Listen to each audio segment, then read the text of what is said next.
So I've been wanting to do a just interview podcast because there's so many people that I wanted to talk to. I wanted you to kick it off. So oh wow. So yeah, that's I've been waiting for you because I want you to kick it off.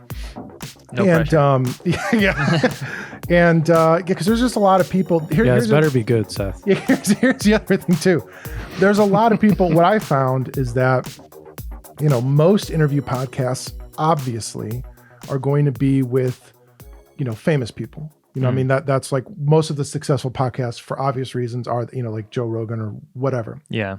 And so, but one thing that really interests me is as much as it is interesting to talk to someone who's quote unquote made it, gone all the way, I'm really more interested in talking to people who are kind of on their way up, because that's kind of the process that's not off discussed. You know what I mean? Mm-hmm. So, and that's not to say like, oh, if I could get a celebrity like F you wouldn't be here. You know what I mean? Like I do think please do that if you're a celebrity. That would be a really good business move. No, but I like that idea. So I think the reason why I wanted you right away is because when you made Passage and I was talking to Isaac is a mutual friend. He obviously was. He did sound on Passage. He did sound on Passage.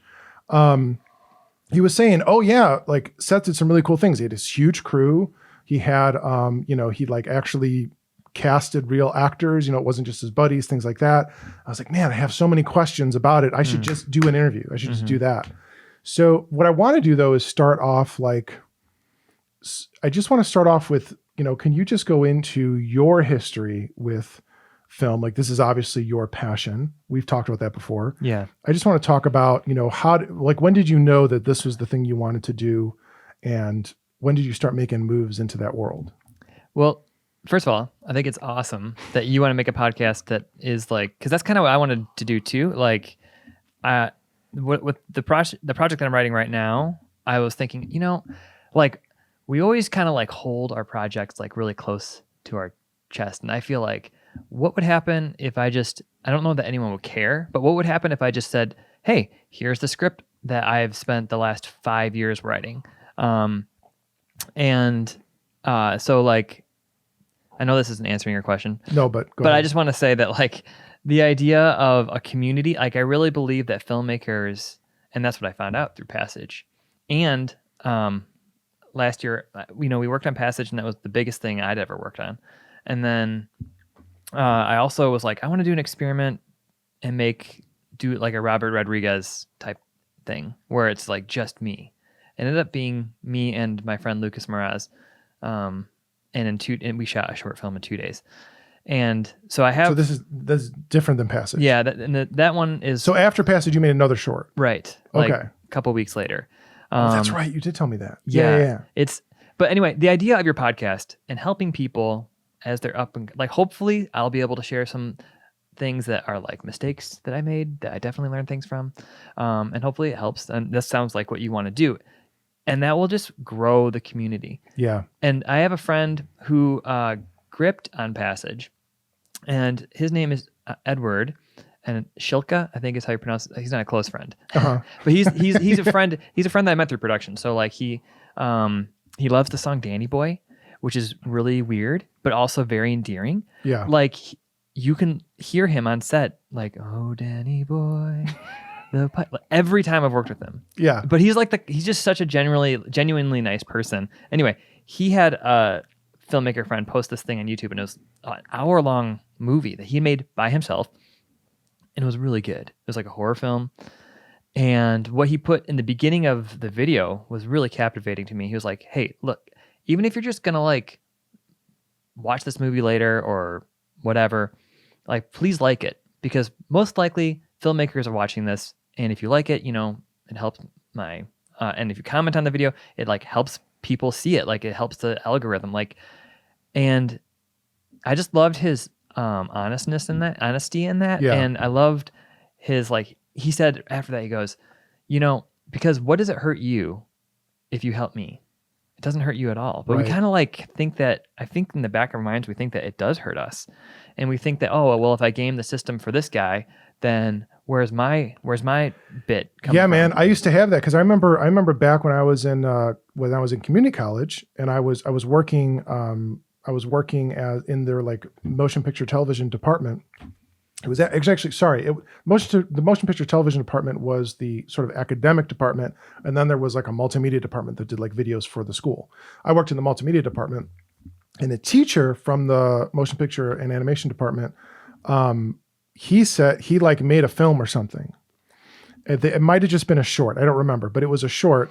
And I remember like my buddy who I worked with was like, hey, like this teacher, like he made a short. And I'm like, like my attitude was basically, fuck him. You know what I mean? Like that was my attitude, you know? Mm-hmm. He was like, what are you talking about? Like someone from here, like made something. But I think as artists, but also as this is such a competitive space that I think we sometimes naturally want to go, well, screw that guy. I need to be better than all these people. And so I can't help them.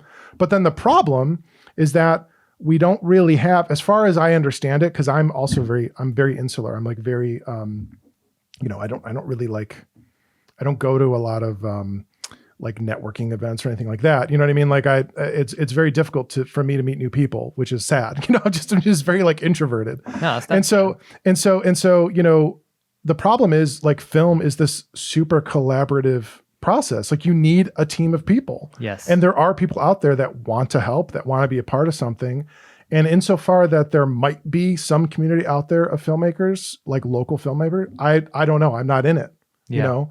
And so, and that was the thing that one of the reasons I wanted to talk to you, and that's something that Isaac said, is he was like, you know, Seth's got a lot of people in his network, which I was like, damn, that's such a smart move. Because I don't have anything like that. Like I was just very lucky that through Garrett, I met you. Yeah. And then like that whole thing happened where you shot my short, and it was like this incredible experience.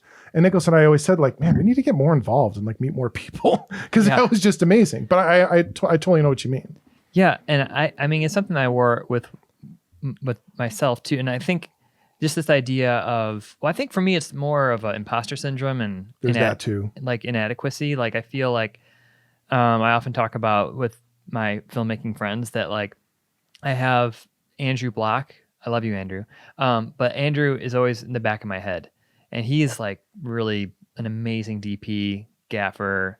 And I'm always like worried that my film gear isn't good enough. And then so sometimes when I'm in the B&H shopping cart, I have Andrew in the back of my mind, and I feel like he's looking over your shoulder going, oh, what are you doing? Yeah. What do you do? But Andrew in real life would never do that because he's awesome and he's super kind. But like, I guess for me, it's like, well, what kind of world do we want to live in? And do I want to live in a world and help build a world where we're just selfish and just like worried about number one? And I'm not really interested in that. Like we've just, you know, we've seen the fallout of that, you know, this yesterday. And I mean, so I don't know when you're going to air this, but like, tragedies happen all the time, and they happen because people are selfish, and those tragedies can be big and they can be small. And if I can like help someone in like a small way, then because I don't know how I can help someone in a big way, right? But like, you know, small steps lead to big places, and it always comes back in spades. Like I mean, just there's a kid who lives next door to my in-laws, and you know he's probably like 18 or something. How old is Henry? He's probably like 18. He's I don't know, like high school. You know him more than I do. Yeah, but he's like senior high school, made a short film, and I like, here's my like dolly that I built. Like here's all. I just gave him a ton of equipment. I gave him a ton of advice. Like he came down and like watched us edit some of REMATCH, and you know, I mean, he's like, he seems eternally grateful. You know what I mean? And like, and you know, and he's also good. So like, I would want him. Like he's a great resource. I would be like, hey man, I'm shooting a short. Do you want to come and help out? He'd be like, yeah, I'm there. You know? And even his parent, like I just shot a wedding that his parents were in. His parents, both of them came up to me and thanked me like, oh my God, thanks for helping Henry, all this stuff, you know? So, and it's not that, and that's the thing too, as much as I say like, oh, I'm so introverted, like, and whenever I have an opportunity to help someone, I want to do it. And I love doing it. Awesome. But yeah, I mean, I just feel like I've not made the proper effort, I feel, to like really understand what the Chicago like filmmaking community is. Dude, I just wanted to dispel any myth that I actually understand that. Well, so how did you get your network? Because you have a pretty big network, I feel like. I think it's just because like I love people and I just like don't care if they help me. You know what I mean? It's like, and so the first question you asked was how did I get into filmmaking? I feel like this like Yeah, kind of fits it. Let's go into that. Yeah. Because I grew up loving comic books and X-Men, and I had a big crush on Rogue from the cartoon when I was a kid. I mean, who didn't? I mean, I don't know.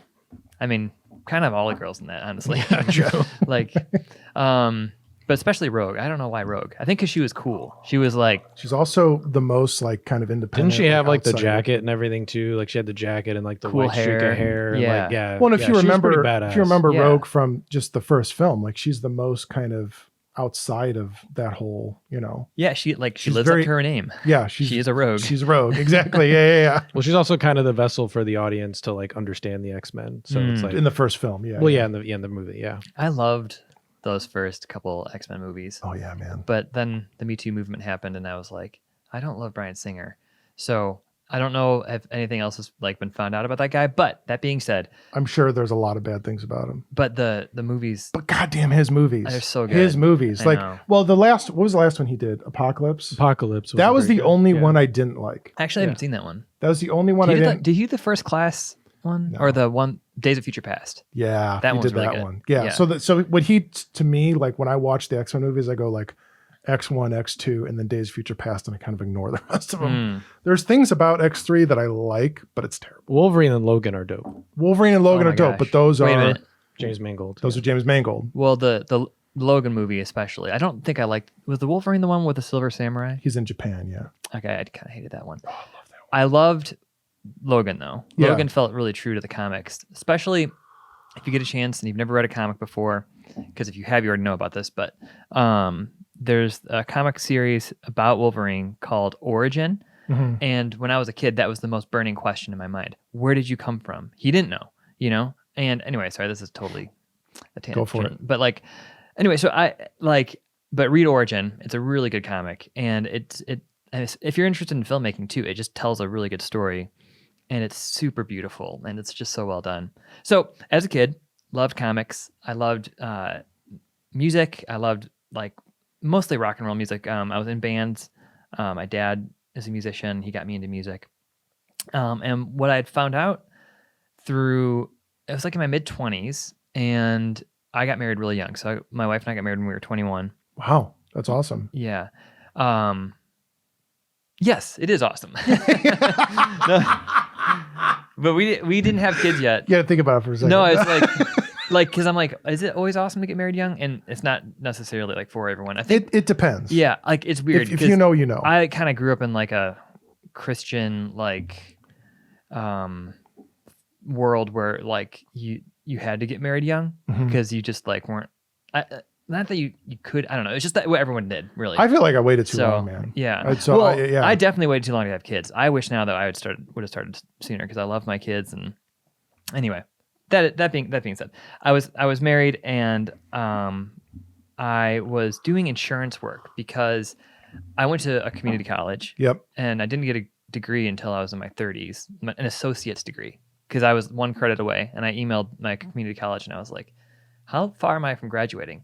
And they were like, "You're one credit away." I was like, "Oh, well, I guess I'll take an online class." But anyway, I didn't have a degree, but I was able to like through relationships with people, get this really like nice job as an insurance adjuster. And I would go to people's houses and I would look at their damage and I would say, "Yes, you have damage." And I would take pictures of that and I would measure things and then write estimates. And it was really, really cool because I could like work from home for the most part. Mhm. So I had a lot of free time and I was doing the band thing along with being an insurance adjuster, which is really glamorous and really rock and roll too. Yeah. Because, most rock and roll people have like, wear khaki pants and a polo shirt Yeah. and a business card. But as we were growing up, honestly, things happened to me where I was like biological things. So for instance, one thing I was really embarrassed about in my 20s was like, I lost my hair when I was like 22 or something. Really? Yeah. Or 23. I don't know. I'm Like- losing it now and I'm embarrassed. I probably shouldn't be. No, your hair is beautiful. It's lush. I wish I could touch it. But anyway, I was really, I was at someone's house one time and they were like, "Well, how are you going to do the music thing? Like if you're losing your hair?" And That was a question? yeah, it was a real question. Cause I was a singer in the band. They're like, that doesn't really, And I didn't say, well, Billy Corgan, Moby, like all these people. Instead, Yeah. I just like internalized that. And I was like, oh, he's right. Like, That's terrible. I know. And so I was just kind of like, but when I was in the bands, one thing that I didn't like about being in a band was the Toby experience. So not Toby from The Office, who no one likes. This is Toby, whom everyone likes, different Toby. And he did sound, and he wasn't musically interested in playing, or he wasn't playing, like, I don't know. I don't want to say he wasn't musically gifted. I don't know if he is or isn't, but Where's this Toby thing come from? Like, where? so there's a real person named Toby. Oh, okay. Got it. So I was in a band called Kesslinger. You can find us on Bandcamp, Kesslinger, bandcamp.com/KESLINGER. Just listen to the Black Album, the self-titled. The other stuff is kind of old and crappy. But as I was listening to, as we were in the band, now he was actually involved in a prior band, but doesn't matter. The point is, Toby did sound, and he did all the stuff behind the scenes. So he was like the sound engineer for the right. Yeah, Okay. yeah, did mixing, whatever. But he never really felt like part of the band. You know, there was always this wall. Well, you're not really writing songs with us. You know, you can't really speak into lyrics or whatever.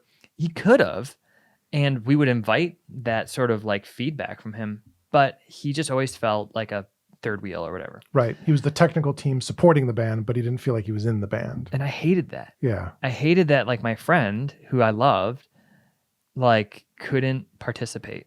Yep. And then I was on early days of YouTube. This is like when E-Bombs World was still a thing, where I like to find funny videos. Yeah. Which Farting Preacher 3 is still one of my favorites. And, oh man. Who's the ninja kid that like The ninja guy that flips, the does the backflip, backwards flip, the and then, backflip nunchucks? yeah, Do you remember that That's so one? No. great. Okay. I was that's thinking like like Star Wars Kid. That's like one Oh, of my Star Wars favorite kid, obviously. videos. Yeah. Yeah. Too. Yeah. I want to see this. Yeah. After the That's show. Okay, there was another one though on there that I one time at a New Year's Eve party, I was watching this guy sing, and it was like a local church like thing, and I'd been in those scenarios like growing up, Yeah. and I was laughing so hard, and I fell, like I was next to a kitchen cabinet, and I kind of tripped a little bit, and my belt loop was caught on a handle on the kitchen cabinet hardware, but it didn't break. I just fell like turned upside down while being tethered to the kitchen cabinet through my belt loop. It was hilarious. I was fine. Oh, you were fine. Yeah. Okay. Anyway, I would have been on E-Bombs World. Anyway, you might want to edit that part out. I don't know. No one's gonna understand what I'm even talking about. I think I remember you telling that story when we were shooting Rematch. I think Yeah, you told me probably. about But anyway, you said you were on YouTube. This was around the time of YouTube, and yeah. then okay, I'm gonna butcher this guy's name, but he made District 9. He made yeah. Neil Blomkamp. Or Yeah. Neil Blomkamp. I Yeah. can never say his last name, so I wasn't gonna try. But Neil, if you're listening, Is it Neil or Noah?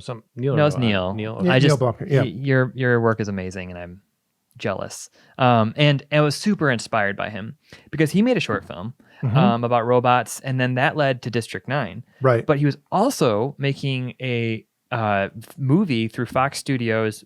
Peter Jackson was producing, and it was the Halo movie. Yeah.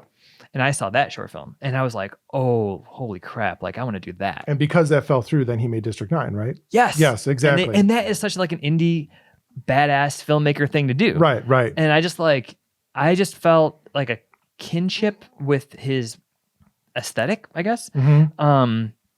And I love that he was just this guy by himself that knew how to use computers. Who's the other guy that's like that did Godzilla and Rogue One? Who's that guy?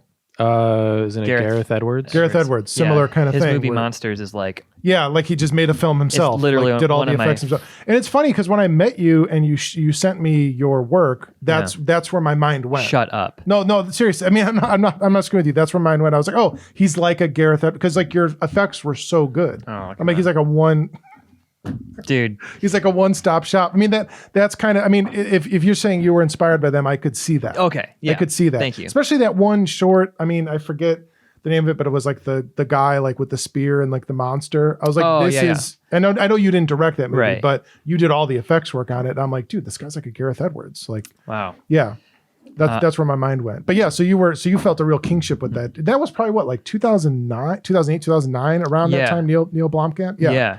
Yeah. Yeah, Yes. District 9 was 2009. Yeah. So it was around that time. Yeah. And watching this movie or So, watching the so shorts, prior to this, 2008, 2009, you didn't have any interest in film in the sense that like you didn't want to pursue it or anything. No. How old were you then? 25, 24, 25, something like that. I mean, I loved movies. I watched The Matrix so many times. The VHS like Dude, we wore all out. did. Yeah. Just the first one though. I'll say that anytime I can. I haven't seen the fourth one. I did see the trailer for it. Don't bother. Okay, see, that's what I heard. But I saw the trailer for the fourth one and I was like, this takes me back to how I felt watching the first one. And if all I ever watch is the trailer, I'm happy. Yeah. So I'm just gonna watch and that's what everyone has said. So anyway, the second two. I mean, he did so much in the first one. Why do we even need the second two? They don't add anything to the world. Yeah, The Matrix is one of those movies you just don't need a sequel to. I know you just don't. Unfortunately, it's such a phenomenal hit that like they needed to make a sequel. V for But it's Vendetta is an amazing film. Did you see that one? V for Vendetta, yeah, great movie. I loved that. So it's Yeah. not them necessarily or whatever. Well, they didn't make that movie. Oh, they didn't. They Someone just produced it. They wrote it. Okay. Yeah. Something They wrote it. McTeague, But they made Cloud Atlas, and Cloud Atlas is amazing. Cloud Atlas, fucking awesome. Yeah. They, I still haven't seen that. Should I see that? I would. A lot of people. It's kind of a like some people don't like it, but I think it's. It's kind of phenomenal. mixed. Like, but Yeah. I think that movie's incredible. I think it's love it. incredible. I'm gonna watch it. But yeah. So you were you were into movies, but you never were like, I want to be a filmmaker. Yes. So It's kind of different from us because we were always like, I mean, from as long ago as I can remember, we were kind of Yeah. But then I thought, okay, I thought about Toby. Right. And what happened was I realized that like, oh, wait a minute, like movies are the opposite of being in a band because in a band it's very exclusive. You know, you have very few people that can really contribute. But as it comes to filmmaking, if you can sew, like then you can help make costumes. If you can, I mean, geez, a person like Toby on a film set, I mean, sound is half of a film, you know? So he was like our Isaac, you know? Right. And there are definitely there's a lot of people on films that are certainly unsung heroes when it comes to the public's perception, but in terms of the team on the movie, everyone knows how valuable everyone is. You know what I'm saying? For sure. Like I'm sure that most people couldn't tell you who the costume designer is on X movie, but the person who worked in that movie, they fucking know who that person was, and they shower them with, you know, well, like even thanks actors, too. It's like, you know, you watch the behind the scenes of Lord of the Rings and they're like, you know, no one's ever going to see this inseam and this jacket that the costume designer made, but like it makes me feel like I'm in Rivendell or it makes me feel like I'm actually Aragorn or whatever. And that, I mean, that's why those movies are so good because they're so textured. They're so like, and so rich. So there's so much that you can, I mean, you actually just need people. So you were really attracted to that collaborative experience more than anything else. That's the thing. Interesting. And it was the idea of like, wait a minute, like I don't have to move out to LA to do this. YouTube was like, you can do this anywhere.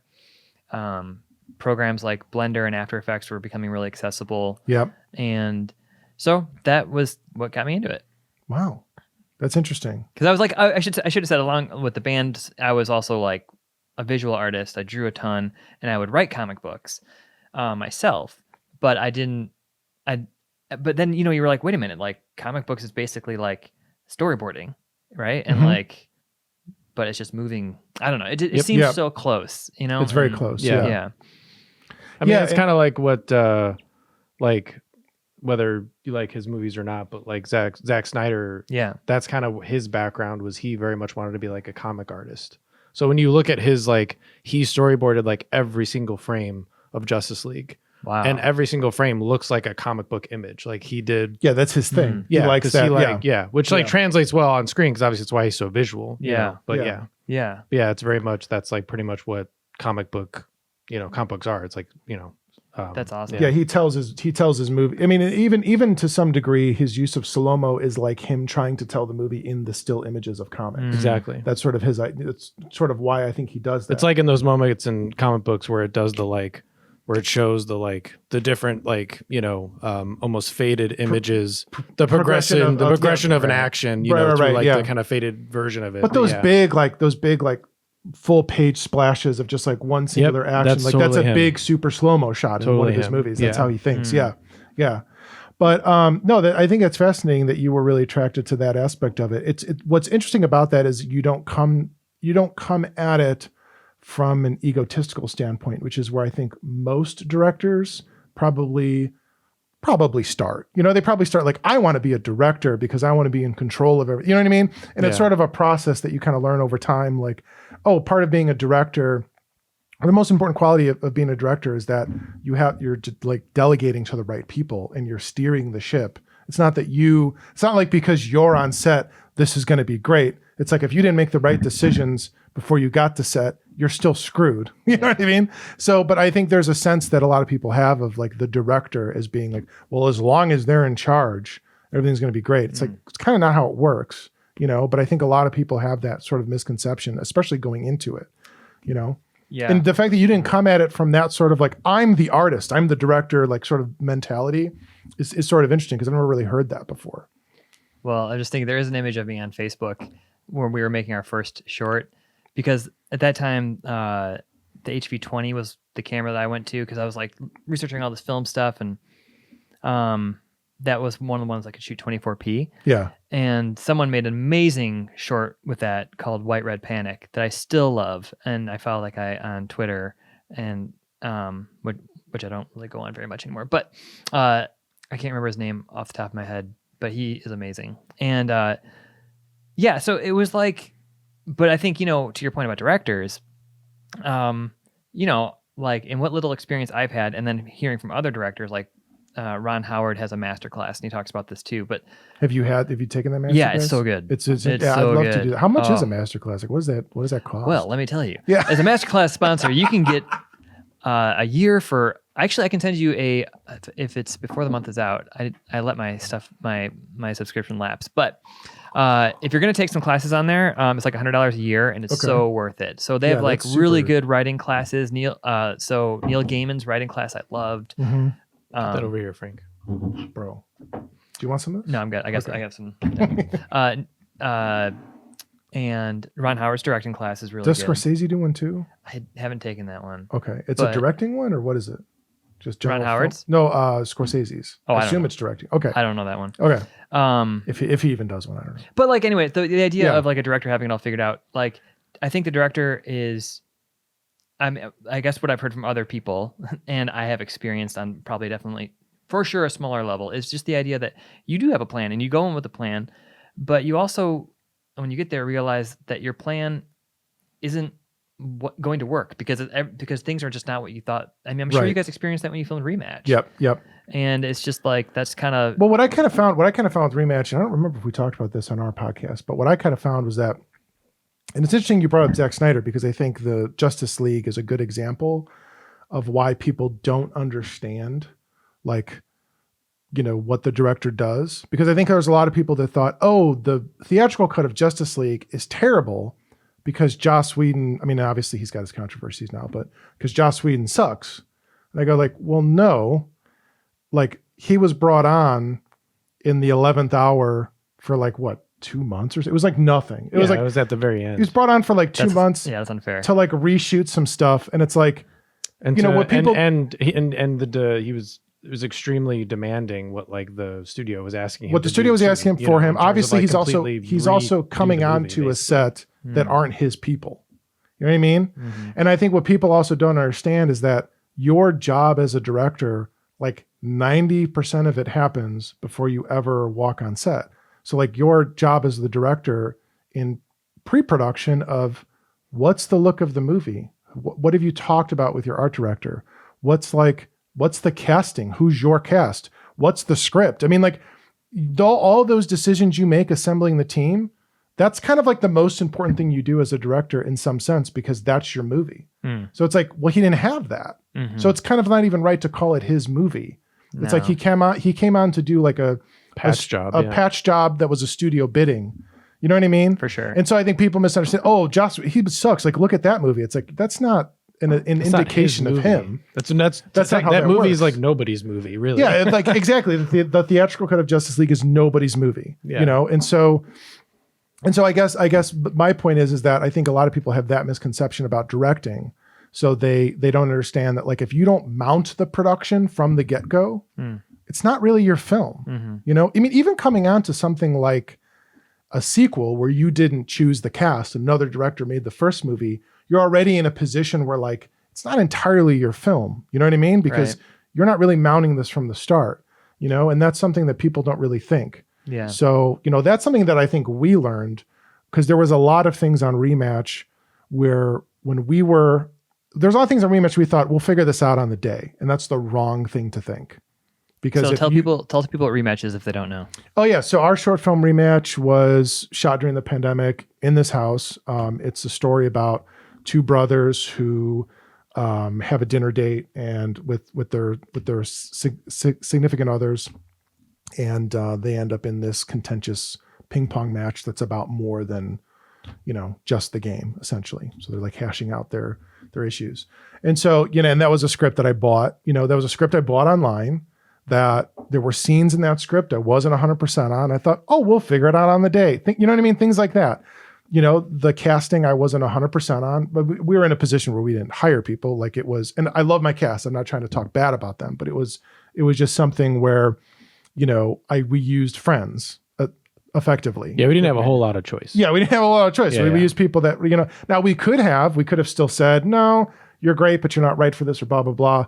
And I think ultimately I'm still very happy with it, but there's just a lot of things like that where you sort of assume, oh, well, if I'm just steering the ship, it's going to be fine. And it's like, that's not how it works, man. Well, same thing in rehearsals too. We went through the rehearsal process and everything too. And even during rehearsals, we were like, some of these pieces of dialogue, they're not working or whatever, but like, I'm sure once we film it, it'll be fine. And kind of the thing, I think the ultimate thing we learned and then we is get to the editing, and now we're like trying so hard to remove a ton of stuff in the editing. We are locked on the edit. Finally, we are locked. I'm so excited to see. Yeah, we are locked. Yeah, but it's just an issue now. We're trying to get. We're talking with people. Sound and music, and all that stuff. Yeah. But yeah, but that's what we learned is like if it's not right in rehearsal, if it's not right on the page, it's not fucking right. Period. It's not going to happen. Stop. It's not going to magically happen when we start filming that you can fix it later. That's like, and I think that's what a lot of filmmakers, even at the top level, learn.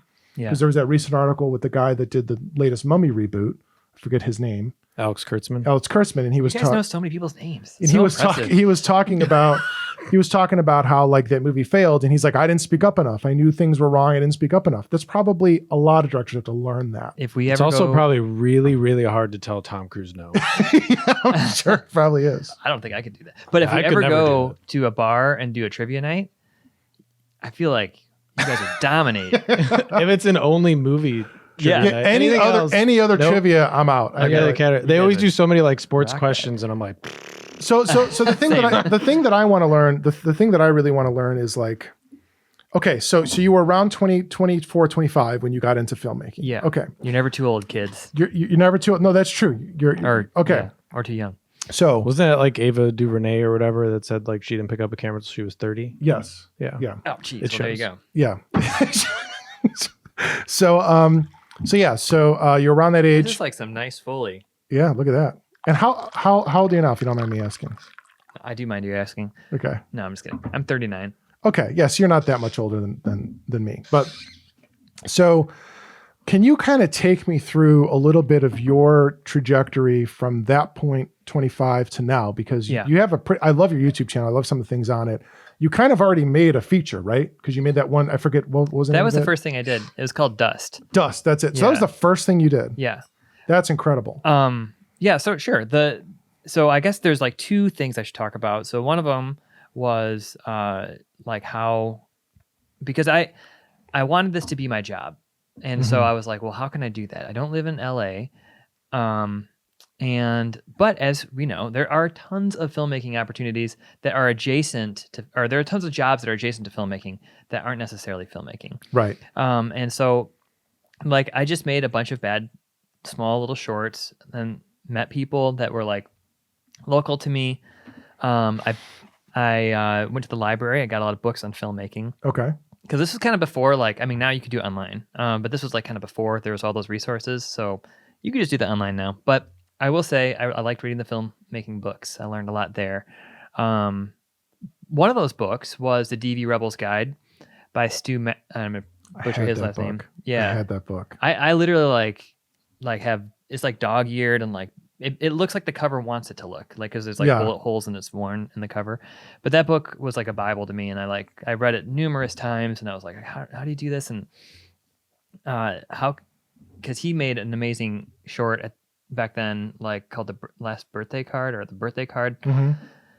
Anyway, it was just like it was like that, and there was forums. I'm sorry, I'm kind of rambling about That's my okay. experience, but the idea is that essentially you were completely self-taught. Yeah, I was self-taught, but there was like two paths, and that I had to take. And one of them was the sort of corporate path where I started working for a production company because of those bad films, and I just started making a little bit less bad films and solo projects, and ended up making some TV commercials with this company, like really low budget, like not good TV commercials, but right. But I just kept at it, and I will say if I did have a diva complex, it was in that environment. So right now I'm kind of putting on this, like, I feel like if someone was never introduced to me before, they would be like, oh, this person seems like he's just talking about giving and blah. Well, I was like a total douchebag to that first production company guy. His name was David. And I just remember like one time he wanted me to like run cables for him. Cat 5 cables. Yep. So my office could be connected to the internet, which was across the hall. And I was like, I'm a DP. I don't do that. And like that's what you hired me for. Like I do editing. Like, and now when I have kids that come work with me, I like give them advice like be the janitor. Like serve other people. Find ways to just, and this is true no matter where you're at. Like just if you want to learn how to network with people or whatever, the key is simple. It's just like find out how you can help them. Don't even make it about yourself or think about how is this going to end up benefiting me somehow. Because first of all, people can tell. If I call you and I'm like, hey, guess what? I really want to make your life better because I'm selling this product and it's an MLM product. And guess what? It's going to make your life better. It's also going to make my life better. Well, then I don't really want your stupid product, Right.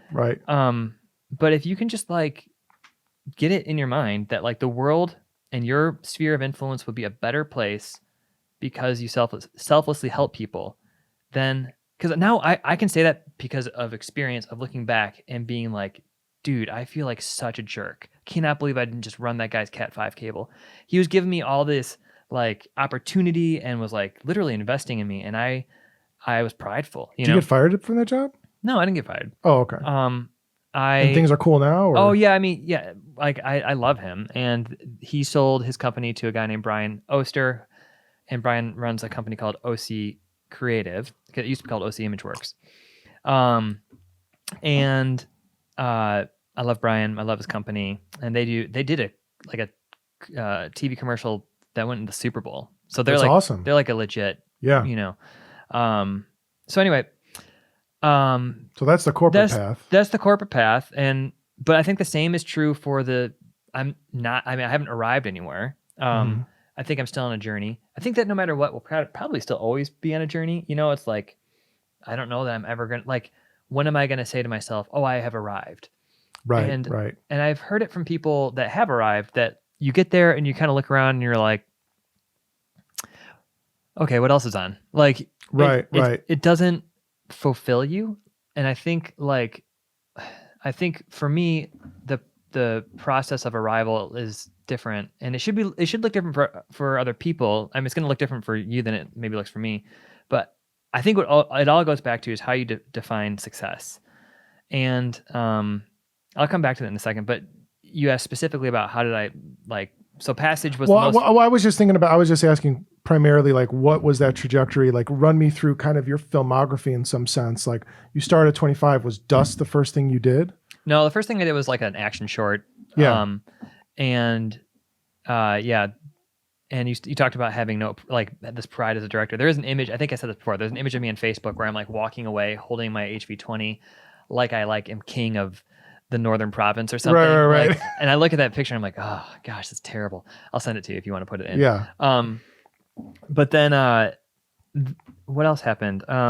So yeah, I made that, and that one I remember I didn't know how to do 3D yet, so I took a image of a helicopter and then I made it look like it was 3D in After Effects and like animated a blade in each position, and then it was basically 2D. But there was like bullets and muzzle flashes and blood and all that stuff. There was some tracking in Mocha. At the time I was like, what is Mocha?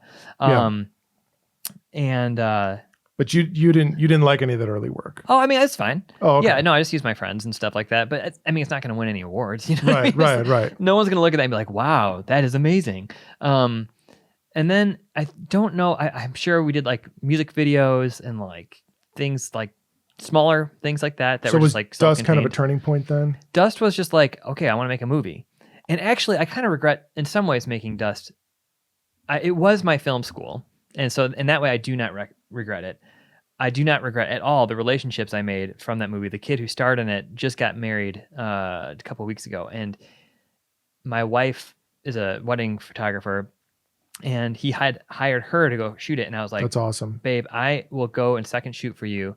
I just want to be there when Brian gets married because he's like the coolest person ever. And so like the relationships I made were, and I got to make it with my friends. Yep. It's not a perfect movie. You know, it's got tons of flaws. And I remember actually... But it is feature length. It is feature length. You made a feature. Well, is it feature length? It might be a little shorter than that. Might be a little shorter. Yeah. I watched it in parts, so I don't remember. Yeah, it's broken up in parts on YouTube. But it's about like this giant dust cloud that's headed toward Earth, and humans are leaving. And this kid's trying to leave, but he can't leave. And there's this mysterious person that keeps preventing him from leaving. And it turns out that it's his brother from the future that is preventing him from leaving. So it was like, you know, sci-fi and had all those things. And you wrote it? I wrote it sort of. A friend of mine who was further along in his writing path than I was, I think came up with the concept, and then I took it and ran with it. Okay. So yeah. Yeah. And let's see what else. And some of the other shorts that I've seen, like you did the one that was like the Legend of Zelda short with your son. Yeah, that's more recent, right? That's near. Well, yeah, that was a couple of years ago now. But, but I love that one. As I had kids, I was like, well, how do I don't want to be away from them because they're more important than filmmaking. So how do I bring them into this process? And so my son loves Zelda. I love Zelda. And so I was like, let's make a Zelda film. And that was filmed over, like you can see him age in it. You know, it took like a long time. And people helped me out with that for sure. I think the last battle in that where he's fighting Ganondorf. Which is you. Which is me. Which we like, you know, we like worked out in our backyard. We like rehearsed it. So it was like a dance. I had like I had probably 5 or 6 people helping. And one of those people was Josiah Shostrom, and he's become a friend. I met him at a wedding because I was second shooting with my wife, Chrissy. Wow. And I saw this guy with like all this camera gear, and I was like, you are not a wedding filmmaker. Like you are a filmmaker. And turns out that was his last wedding he ever shot. So he was really on his way out. Yeah. And that was the last wedding I second shot with Chrissy. And I was just like, we became friends, and we started because we both were really interested in filmmaking and stuff. And like where's he now? What's his path? He is in Rockford, Illinois. He has a studio called City Stage Studios. Oh, so he's the one who helped you on Passage, right? He did help me on Passage. That's right. I remember you were telling me about that. Yeah. He did Steadicam. He was amazing. And City Stage you should check them out. They're doing really cool stuff. But anyway, so yeah, I guess I just made Dust, and then after I made Dust, I made a short film called Currency. I like that one too. That was thanks. great. Yeah. The production design on that one, that like the actual device was like awesome. Yeah, that thing was awesome. Awesome. Yeah, and that was Josiah, knew someone. Okay. Yeah, who was like, I'll make that. And he just put it out on Facebook.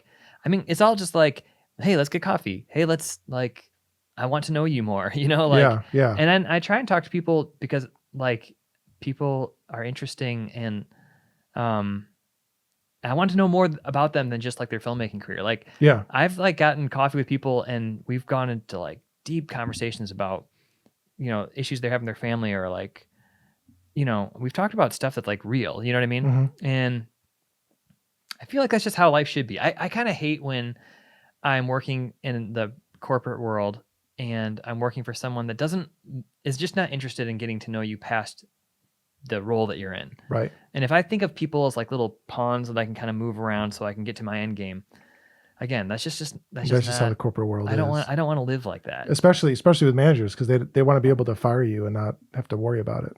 So they want to get to know you too. Yeah, probably. I mean, it depends. Not all managers are like that, but yeah.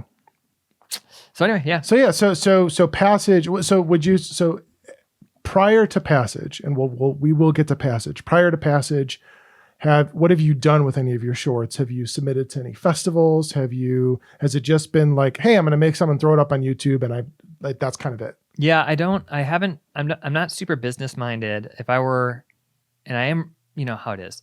It's hard enough for me to find time because I run a production company called Anomaly Video. So, because after I stopped working at the OC Imageworks production company, I just really felt like led to start my own company. And in fact, I'll just tell you the story. So, I was like feeling like I ought to quit.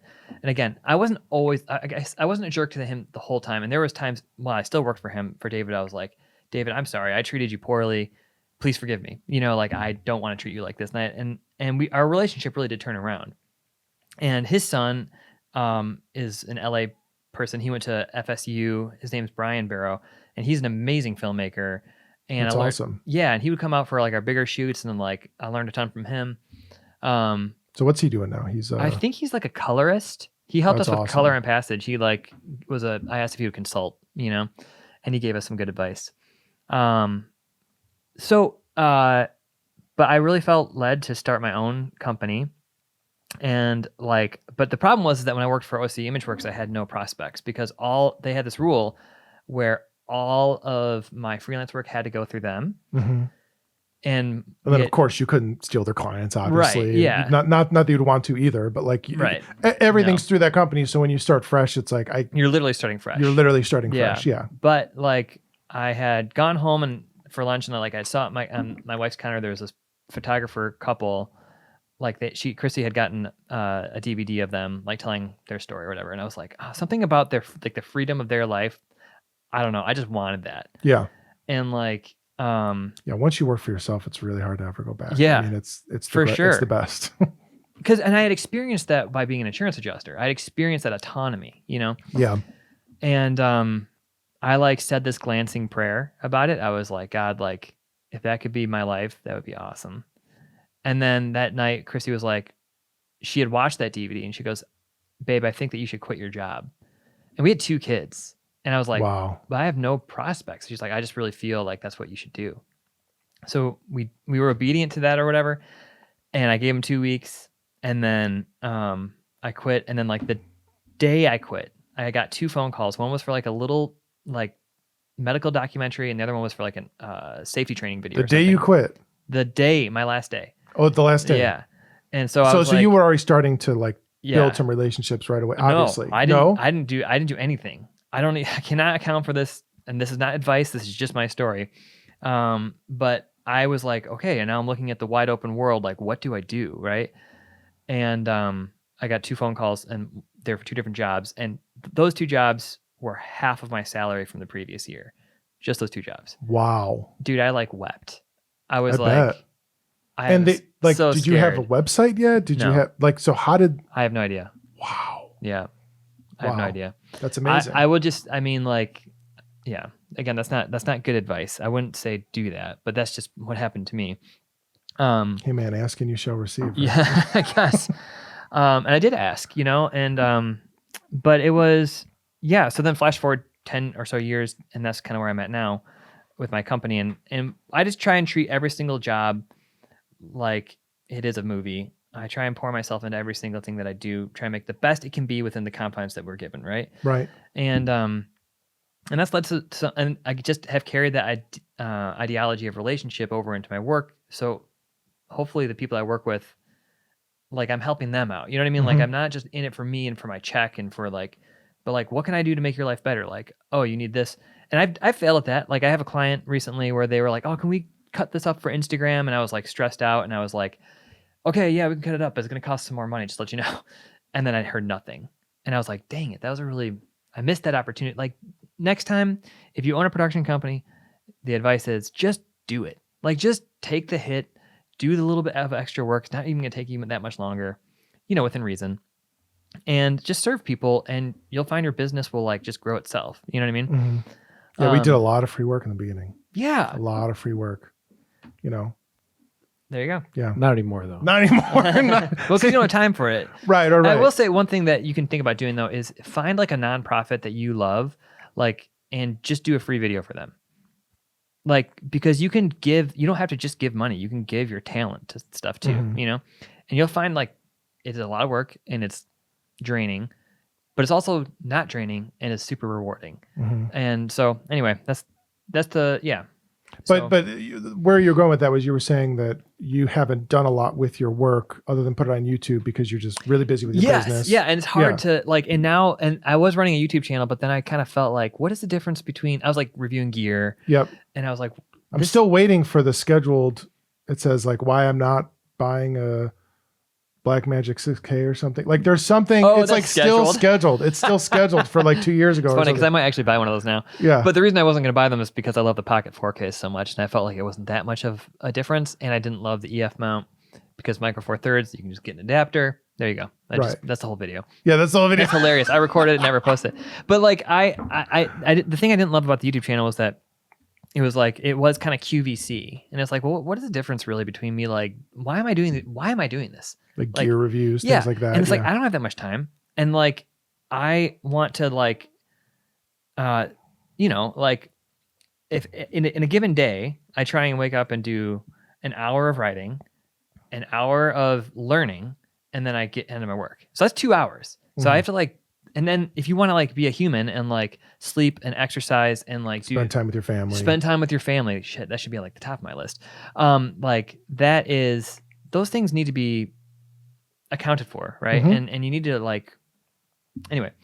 So I have kind of like at this present moment, last year I was talking to my friend Josiah, and he said, you know, him and I were kicking around this idea of making a film. He knows this playwright who had written this beautiful play about this guy who is sick and was dying.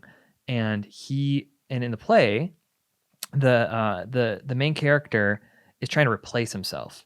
So he's trying to replace himself, find his wife a replacement not only for himself as a husband, but also for himself as a father. So he like, and in the end, he dies, and it was like a really good play, and it was based off someone's actual lived life. And we were talking about turning it into a feature, and like I was going to help with the script rewrite because, you know, when you write something for a stage, it works one way, but you need to adapt that for film. And Josiah and I were talking about, it's like, you know, I feel like a year had gone past since we started talking with the playwright, and I was just talking to him on the phone. And I was like, well, what happened with that? And he said, you know, I thought I wanted to produce, but it turns out a producer is someone who is like the heartbeat of a film. Like they are the one that makes it happen. And at least for this project, I like lost the motivation.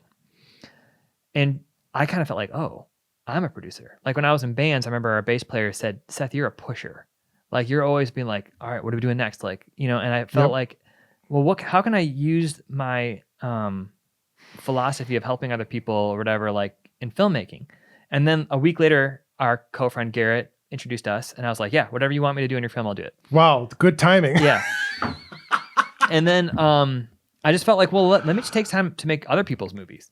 And so that led to the conversation with you, led to the conversation with Josh Reck, who is the producer on Passage. Yeah. And I was like, how can I help you make your movie? Oh, so Josh isn't like a longtime friend. This is someone who you recently met. Yeah. Interesting. Mm-hmm. Okay. Yeah. And so and you guys co-directed it from what I saw? Or that's how it's written in the credits, right? Basically, yeah. We did. Okay. We definitely co-directed it for sure.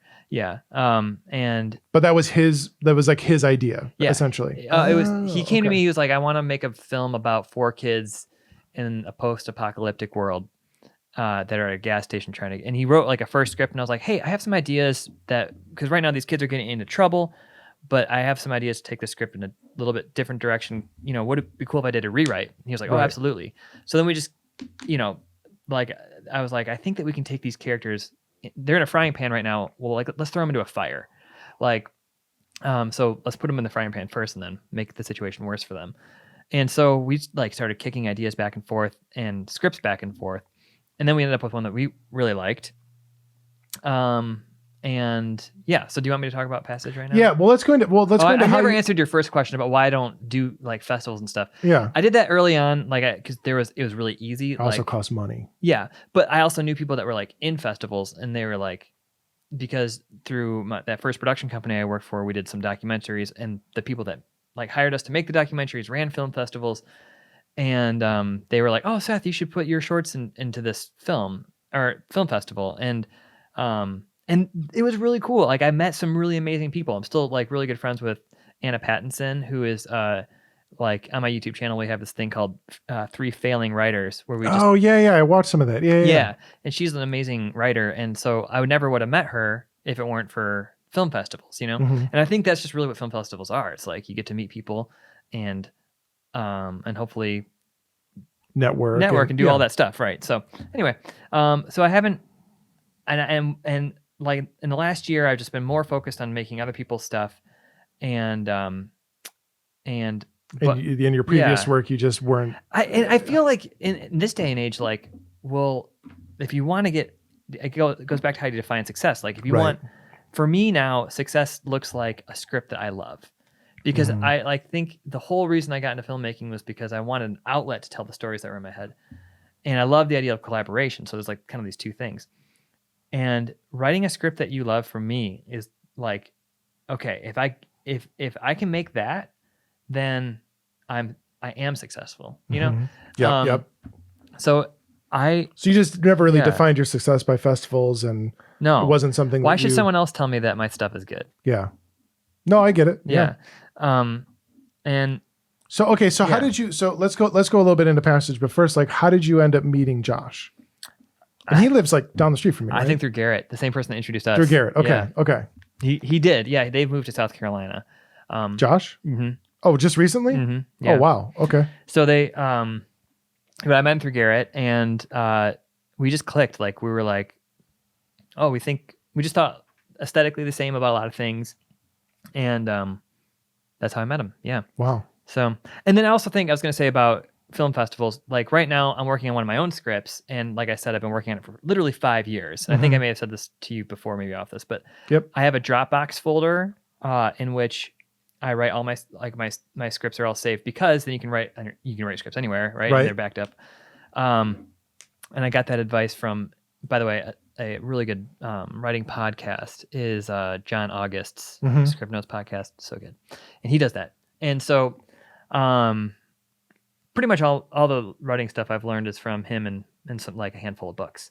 But like, anyways, I had written, so I'm working on this musical, which kind of combines my love of music and, you know, my love of filmmaking. Right. And it's called Awaken. It's about this kid who grew up in a small town called Lodi. The town I grew up in was called Maple Park, but it used to be called Lodi. And Lodi means little hell. And I have literally had this story in my head forever. So the idea was that he wakes up one day and his best friend is missing, but no one in the town remembers that his best friend even existed. Right. And everyone thinks he's crazy. And so it's a process of him uncovering this truth. And so, you know, I've had the story in my head for a long time. The music, I actually wrote the music kind of first, and I was like, okay, this song kind of fits with this song. I don't know anything about musicals, but long story short, like I wrote 78 drafts of Awaken, and they're like 60 pages. Some of them are 130. And I'm not saying, oh, I rewrote one into two. It's like, no, I started over. Oh, really? Yeah. And so like and that's why it took 5 years. Right. But I just was like, I just don't really like it. But I will say, like, if you're in writing something right now, it was version 78 or 79. I think it was 78 for me. That I was like, oh, this is it. And like, I took something from like version 3, or I discovered something in version 7. This last year, I also discovered this thing I call the smorgasbord, which is like, I kind of like, I realized, oh, like, this is a mystery. And I thought I knew the backstory, but I was like, what would happen if I went and just actually outlined that, like, I put a detailed outline together. And then I found out that, like, oh, this is surprising. Like, I had to write 4 different versions of the backstory before I found one that I was like, oh, I love this. And then that, of course, informed the story, which starts in the middle. And I was just like, the smorgasbord is basically, you list out all the things that you want to have in your script, and then you do an outline, and you just move things in. You're like, ooh, this is good, this doesn't work, this is good. Right. And that really helped me arrive at version 78. And you're saying, just to clarify, you're saying 78 start from scratch. Yes. Every single time. Yes. Holy cow. I know. But like, you know, when you're at version 16 or you're at version 52, it's really like tempting to be like, I suck. I'm clearly in the wrong field. But did you know writing is rewriting, man? Yeah, writing is rewriting. And I think this is Robert McKee. I think he says this in his book Story. I may be misquoting it or misappropriating the quote here, but like, and I'm paraphrasing, but the belief that there is no such thing as bad stories. There are only underdeveloped stories. Right.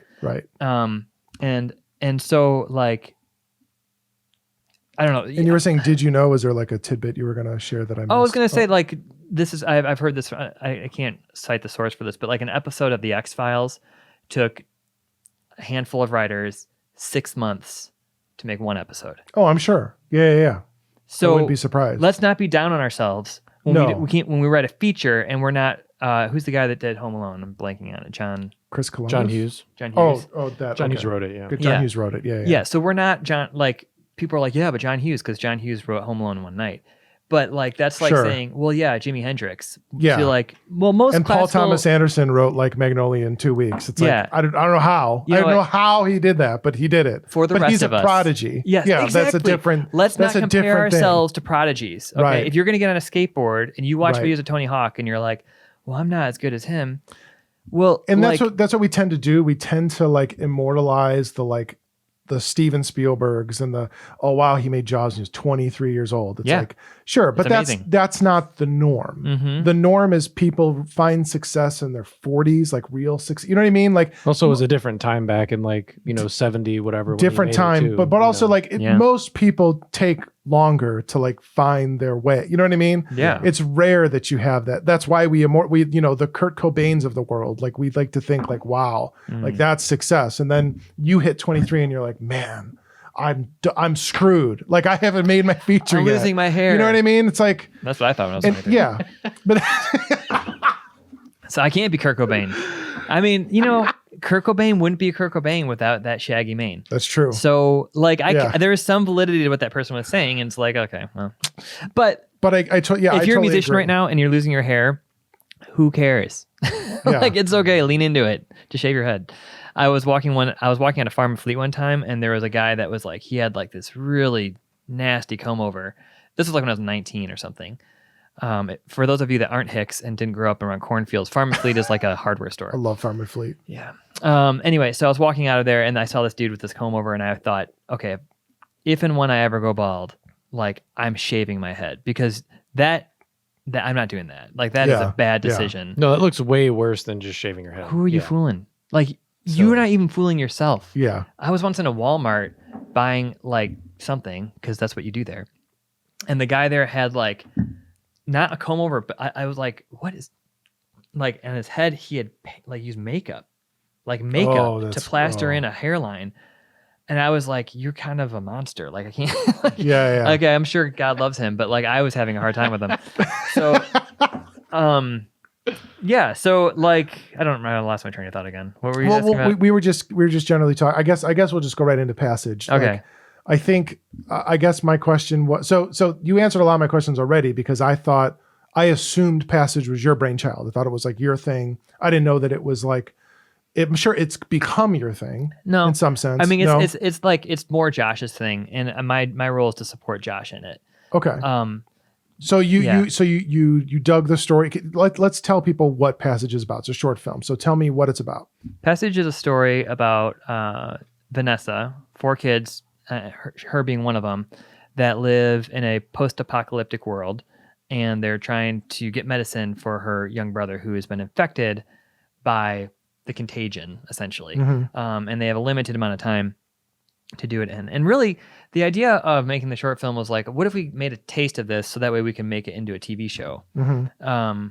And so we were like, let's kind of like take the best bits of what we've put together and give a show producer, a producer like an idea of what we can do. Like, hey, look, we did this with no money. Imagine what we could do with a lot of money. Right. So from a story perspective, what separates Passage from other sort of post-apocalyptic films? Well, the idea was to kind of make it more like Dawson's Creek meets The Walking Dead. Okay. Make it more high school and more, I think that by virtue of the age of the actors. Mm-hmm. And then what I found out while we were filming was Kahlo, who played who plays the male lead in it, he brought his own energy to it And Izzy, who plays Venessa, she also, and I was like, oh, like I wrote this character one way, but you are clearly this way, and you're bringing this energy to it that is 100 times better than I wrote it, you know? Mm-hmm. So yeah, that's kind of what Passage is about. Okay, so you guys go back and forth on the script. Mm-hmm. You find the script that you like. How is it funded? Like, what was the next step in terms of funding? In terms of like mounting the production? Josh was self-funding. Okay, so he funded the movie. Yeah, he had like a budget for it. Okay, and some people were paid. I know the actors were paid. Like there's like lodging, that kind of stuff. I'm not super privy to all the numbers, but I know that the crew donated all their time. Okay, crew donated all the time. Okay, yeah. Do you have a rough estimate of the budget? I think it's between 10 and 20,000. Wow. Okay. Yeah. So much more than REMATCH. REMATCH was what? How much was REMATCH? It was like $50. Yeah, it was more than that. I don't remember. That piece that you guys had, though. Yeah, I don't know.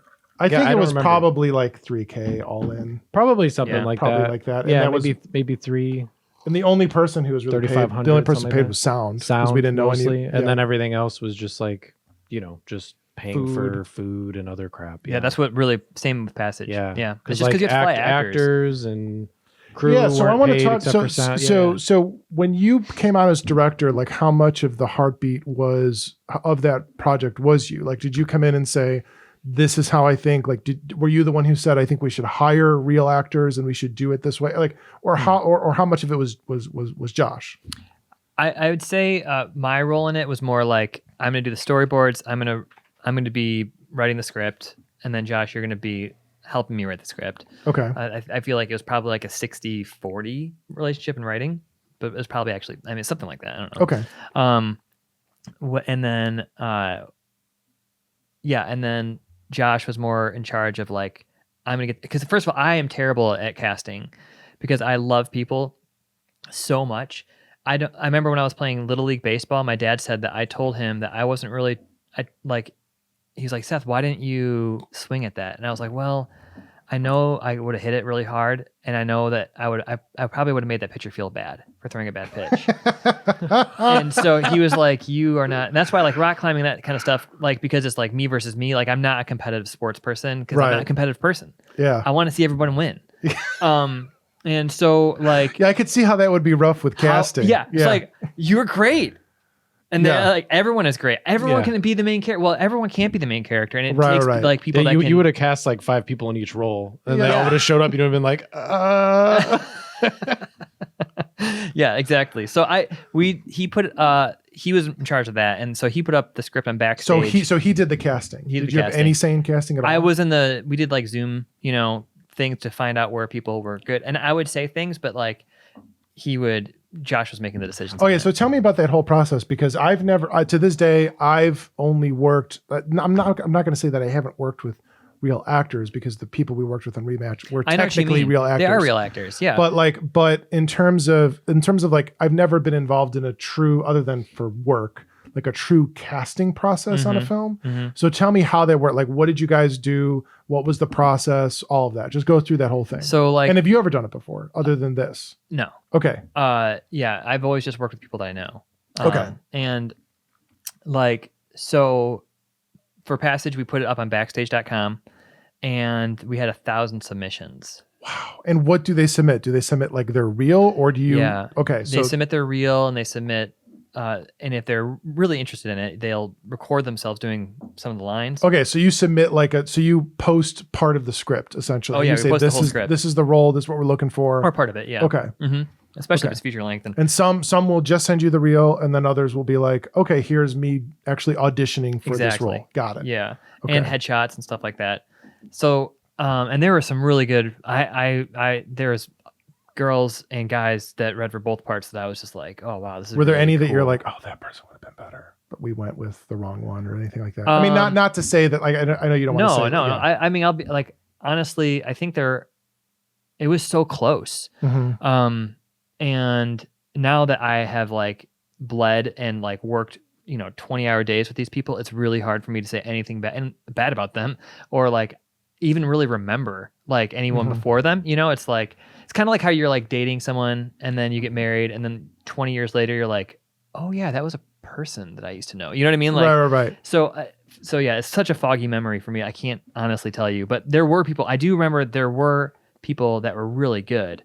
And it was really tough. It's a tough decision. Yeah. How do you make that decision? And it really what it boiled down to was like, maybe that person would have been closer to what I had written, but that person's chemistry with their opposite in the script was like not good.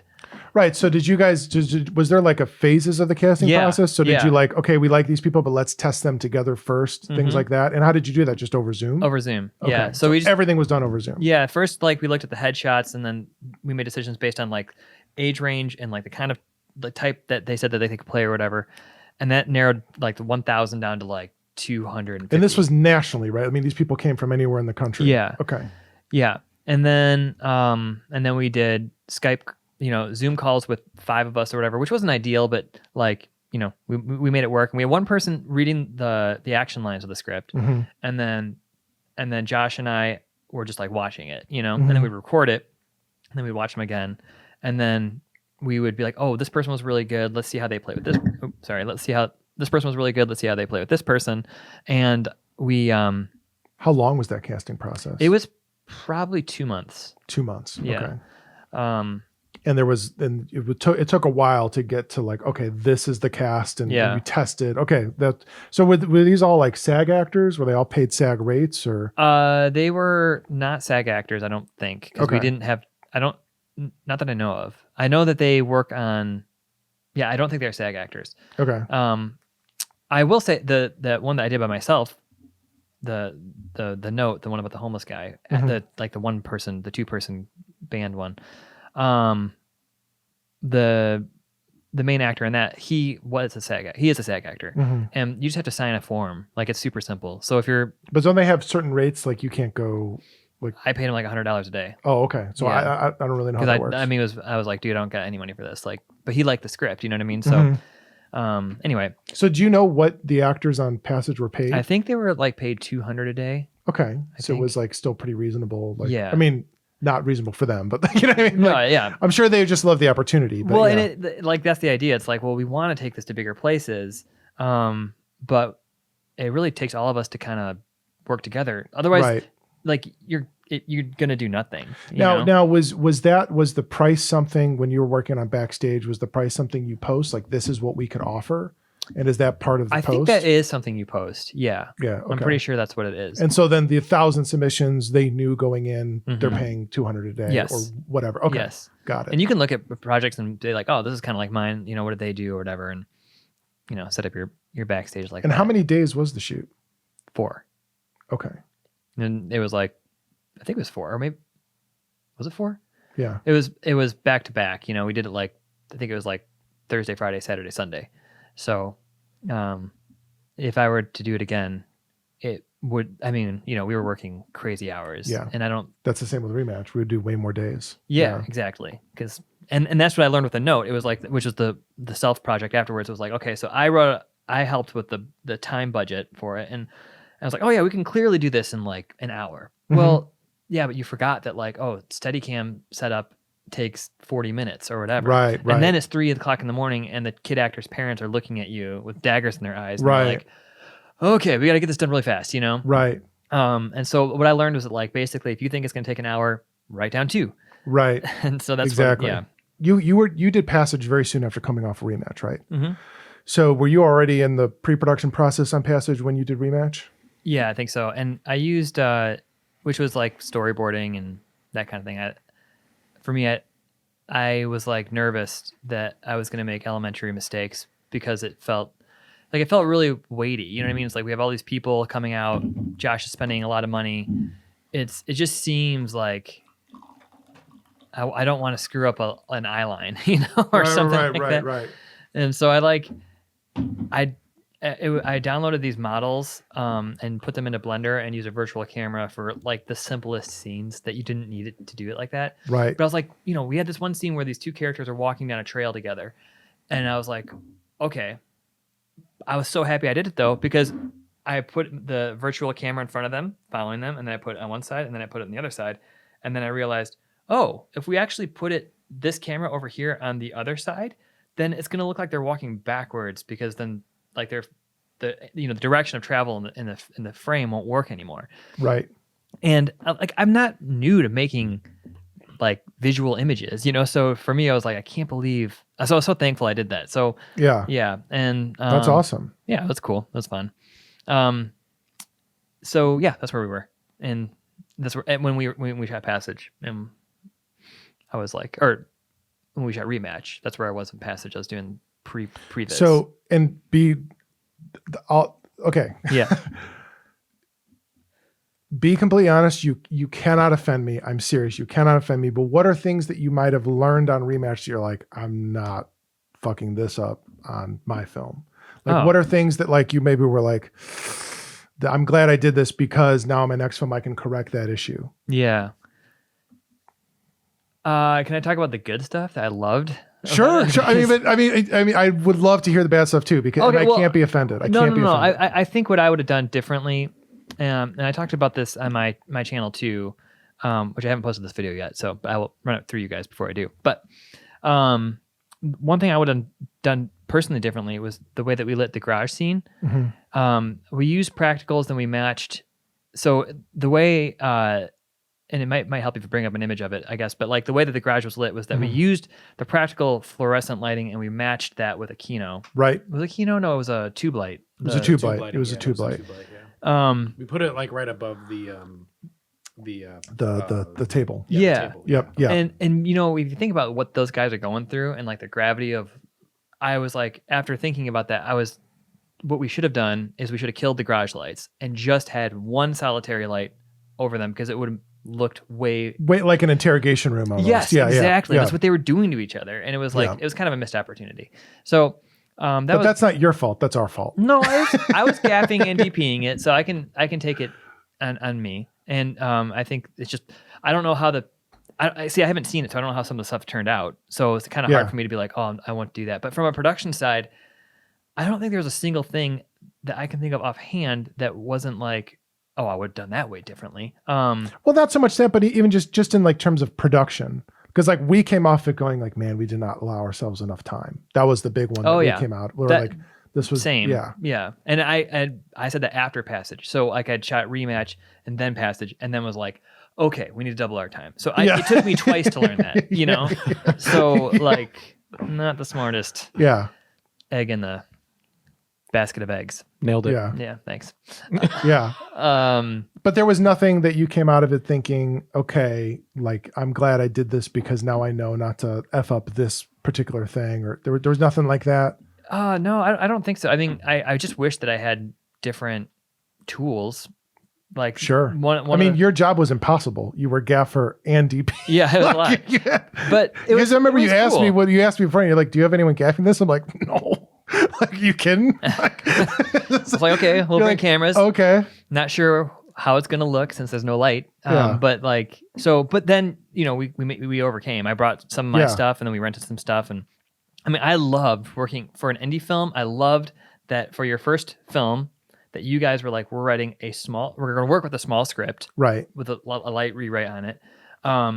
And we will, I don't want to say light. I don't know how much you guys did actually. So, but we're going to rewrite the script, whatever.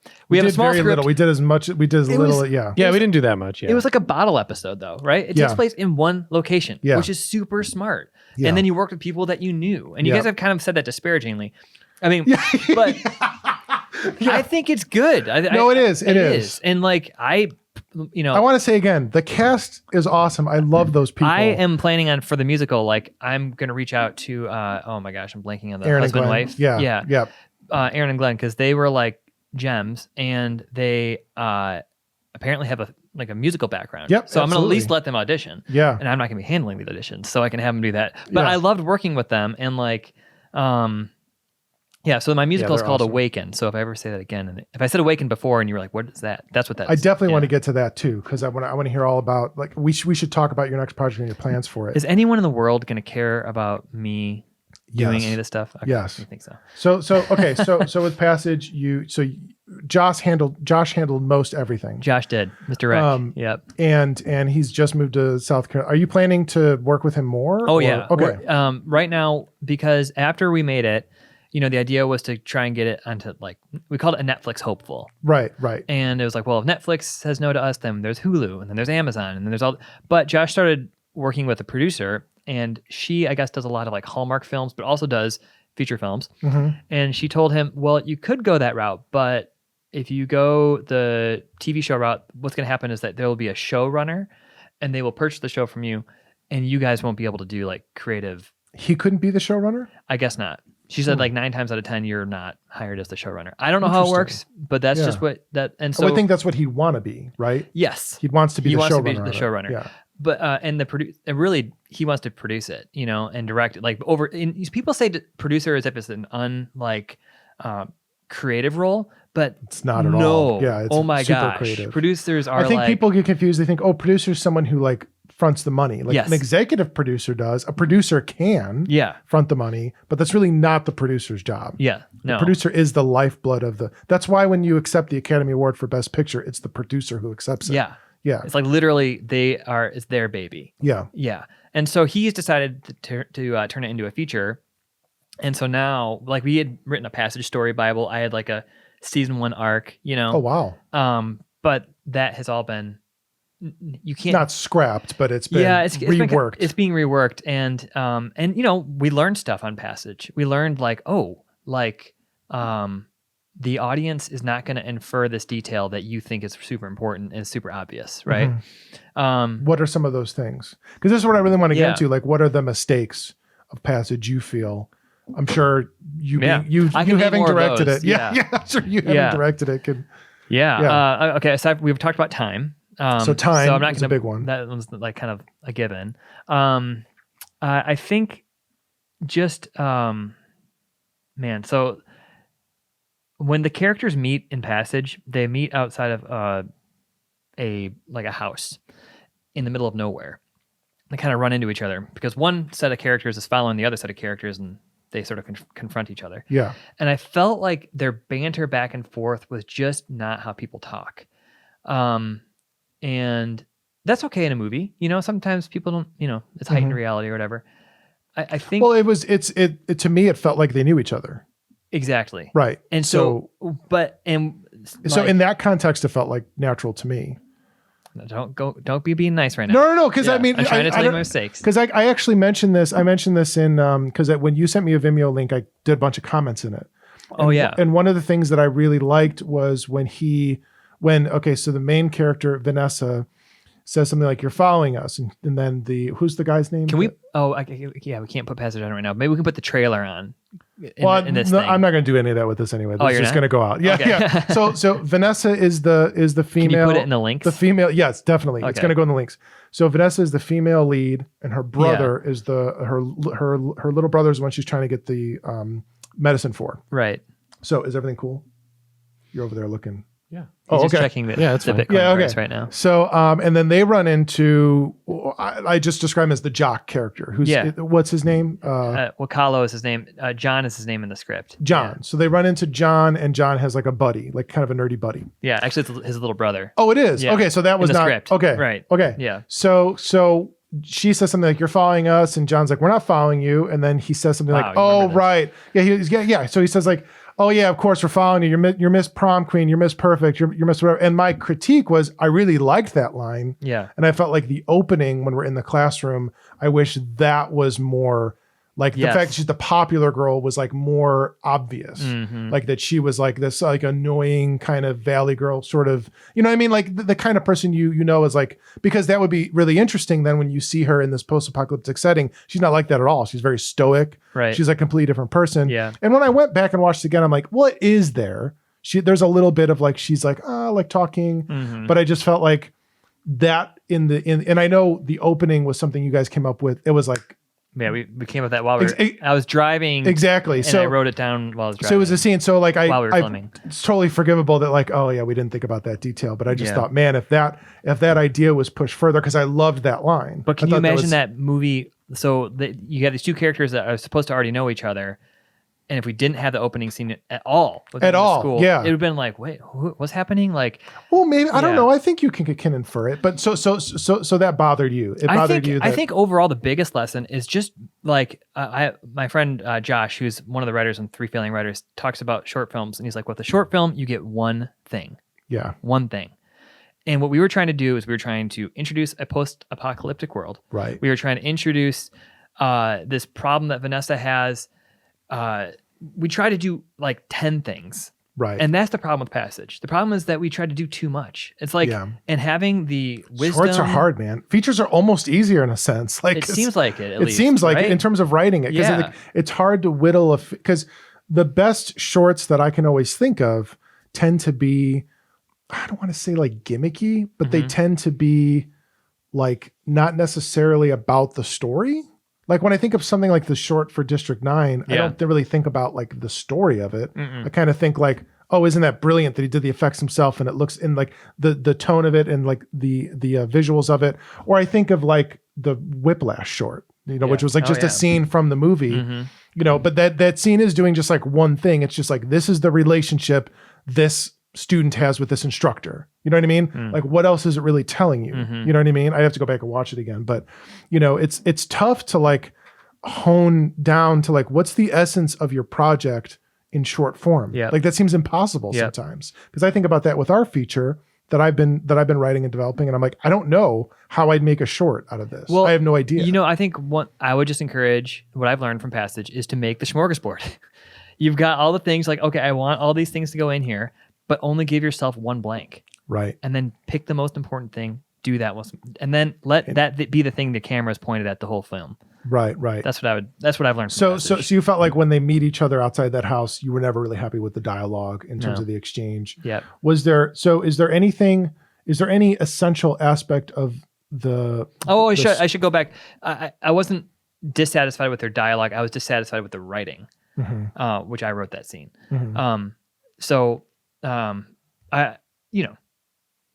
I would start the film with them already all together and like have it just be later in the story. I don't need to introduce them getting together because it's not that interesting. It's like, let's just go to the part that's interesting. The part that's interesting is kind of like once they hit the, it's like a Park District house, right? Yeah. Like once they hit that spot, that's kind of like where your story starts. That's really where ultimately it could pretty much start there. Yeah, it could start there. I mean, you almost could cut that scene where they meet, and you could just have like them in the. So no one's seen this, so this is a conversation between us. But that's okay. Yeah, you could start with just like the classroom, and then go to them walking together. Yeah, you could. That to me would be probably the director's cut of Passage. So why did you think the classroom was essential?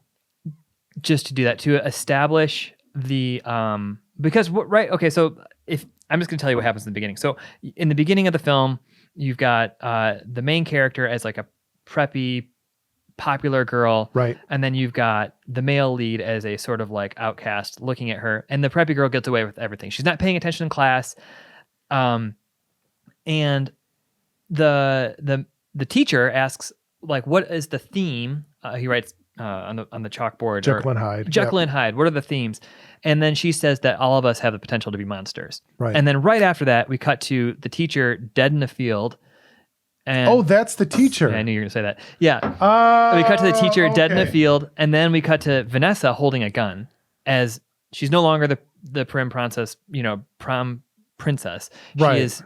She's someone that's killed somebody now, and she lives in an entirely different world. So was it supposed to be obvious that was the teacher? Yeah. So since we filmed it in reverse, and I came up with that idea later. It was like, hey, teacher guy, his name is Zach. I was like, Zach, could you play this teacher role? I wish I would have had him the same exact wardrobe. I wish I would have made it so much clearer. You don't think you could have you could have like gone and patched to like, hey, come on out here. Let's just get like a shot of your face on the ground. You know what I mean? Yeah, I should have. I should have gotten a close up of teacher in classroom and then cut to the dead teacher. I mean, you could do that now. You could just call him up and be like, let's go out. And you know what I mean? That's true. Why can't we just do patch it in? Like, yeah. Because I think there is something, because now that you've said that, it's like clicking more. Yeah, right. Because I'm like, oh, that's brilliant. Because it makes the first scene. Me want to do that. You should just do it. And why not? And that's kind of what I want now in general. Like, what if like the future of filmmaking is like doing this? Like, what if we put up I guess would anyone want to watch this? But like, where we have a community of people that watch each other's films, and we're like, oh, what if you did this? And you went back and did it. And it wouldn't be that big of a deal because we're talking like micro budget films versus huge Hollywood, which actually I will say in that, you guys all know, in Hollywood, they do that all the freaking time. Oh, all they go the time. back because they watch their first draft and they're like, oh, this doesn't make any sense. Or, oh, we made this mistake. Sometimes they do things that are just like, what? Like the one I always point to is End Game. End Game, yeah. So in Avengers End Game, have you seen it? Yeah. I haven't seen it. Okay, so in Avengers End Game, Captain America... Are you going to spoil something for me? No. Okay. Captain America is fighting a version of himself because the End Game goes back, there's like time travel. So he's fighting a version of himself. And they ended up having to CG the helmet on the offending, the villain Cap, the Cap who doesn't know that there's time travel or whatever.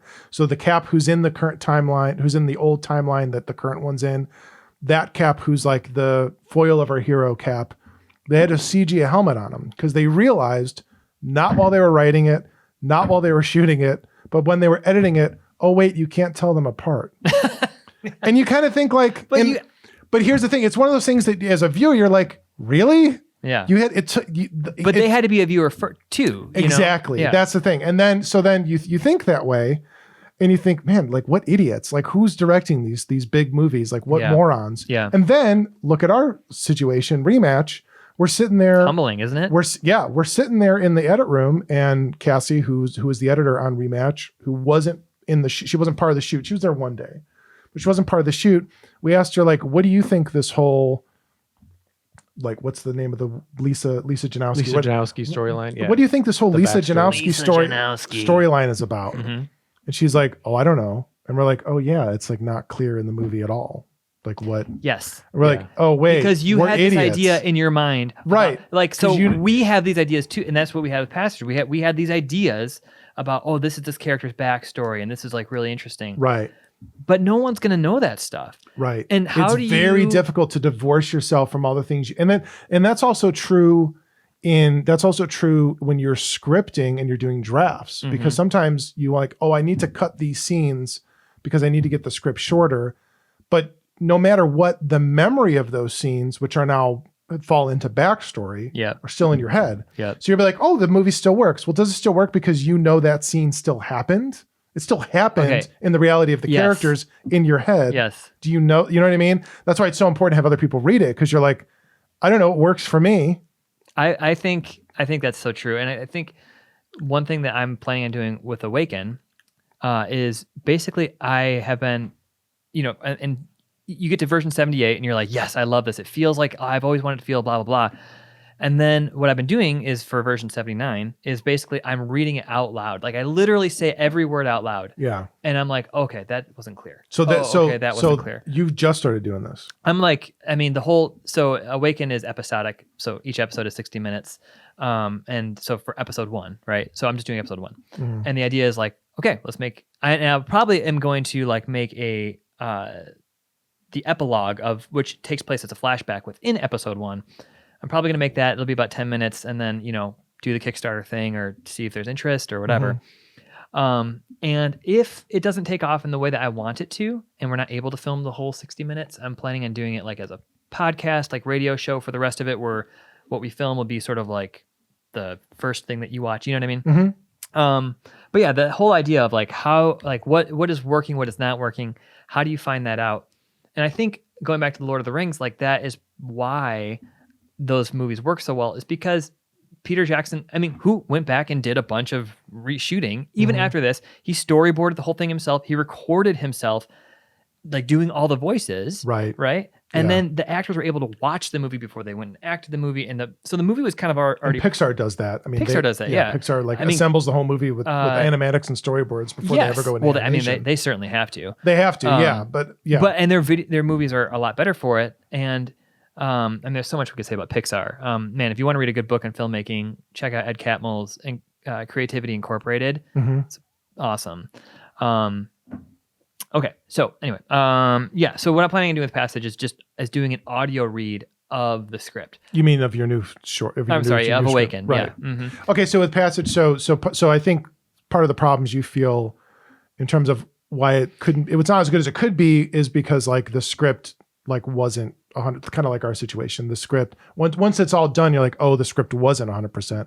We should have started later. We should have done this. Yep. And some of these things aren't reading. So yeah, for sure. And like, I think it's just like, I'm sorry. I was going to say something too about, none of this to say that we think Passage is bad. I mean, the Passage is great. I know. We're just taking an honest look at our work. Like if you're in any art class, you do this thing called critique where you talk about each other's work. Right. And, you know, I mean, the reality is, like, let's say you were in art class with Vincent van Gogh. Mm-hmm. Okay. And Vincent van Gogh wasn't Vincent van Gogh, right? An artist who wasn't appreciated in his time. Like, your art teacher is probably going to be like, well, Vincent, this is, Bob, here's the things that you're doing wrong or whatever. Right. But maybe Vincent van Gogh knows what the hell he's talking about. And maybe the art teacher doesn't know. So you have to discern that. Yeah, always. And I think with script writing, it's kind of like,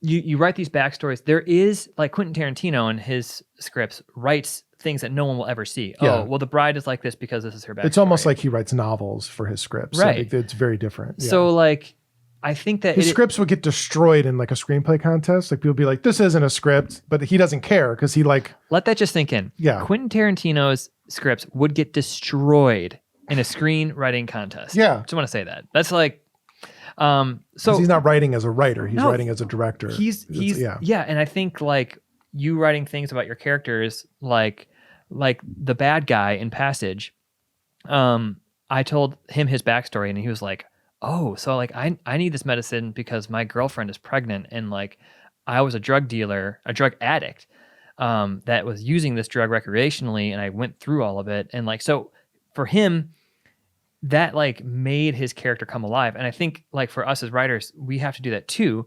But then we need to be cognizant about, like, one of the things I'll never forget was recently we had a premiere for Passage and I'm sitting in a theater and I'm watching it as a moviegoer with people.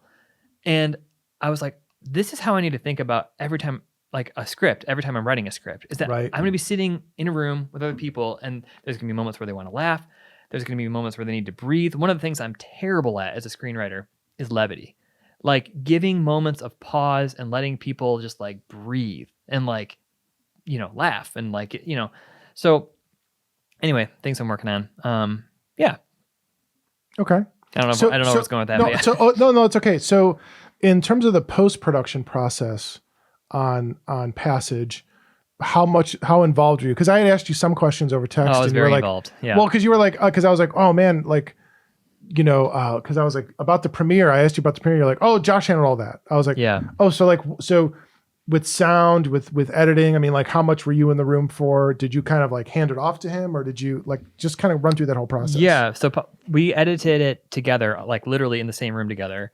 I'd say 90% of the film was edited like that, and then the rest of it, I can't remember if Josh or I did. And then Josh colored it. I did the visual effects, and then we had a guy named Jeff. Jeff, forgive me, I'm gonna butcher your last name, but it's hard to say. Jeff Minion did do the sound edit, and he is brilliant. He's done all my sound stuff. Like, so he does the final mix. Yeah, he did the final mix and the Foley. Oh, okay. So he did the Foley. Mm-hmm. Okay, and that was awesome. You do it for free? That's amazing. Yes, he did. Wow. I know. Props to him. I know. That's a thankless job. Yeah. Literal props to him. Yeah, that job sucks. Yeah, I know, and I agree. Nick did all the Foley for Vengeance. I hated every minute of it. Well, see, but he actually does like it, and that's the thing. That goes back to the band analogy. There are people that like that stuff. Yeah, and it's like, and they're gonna do it better than you, who is sitting there hating every minute of it. You know, it's like, yeah, exactly. So get those people to do it because, you know, they actually like doing it, and then they're gonna do a better job anyway. Yeah. So yeah. Finding. Yeah, exactly. So did you see the final before the premiere? No. So he wanted you to be surprised. He wanted you to I didn't even want to see it. Oh, you didn't want to see it? Okay. And that made me nervous. I'd be like, I have to see it. I was nervous about the premiere mostly because I just felt like we had a mediocre product. And I'm like, people are gonna be flying in to see this and we're doing it in a theater. I feel like I'd sent this to you in a text, but I feel like it's like when my kid is like, Dad, I made a drawing. And I'm like, wow, that's really good. I'm going to go out and buy a $1,000 frame, put this on the wall. Right. I'm like, well, maybe we should just put this on YouTube. Like, it's good. It's the best thing I've ever been a part of, but it's not that good. It's not like rent out the Music Box Theater and have a party. Okay. Now, full disclosure, I went to the Music Box Theater with that in mind. And then, we said a little bit before the movie started, and then they rolled it, and then I swear 30 seconds later it was done. And I was like, that was good. Like, holy cow. Like, I was just really thankful we did it. And afterwards, all the actors are like taking pictures of each other, for their socials. They were all thrilled. Yeah. They're all, and it was like, everyone was talking, and it was a party, it was like, I'm so happy we did this. Like, it was so good for all of us.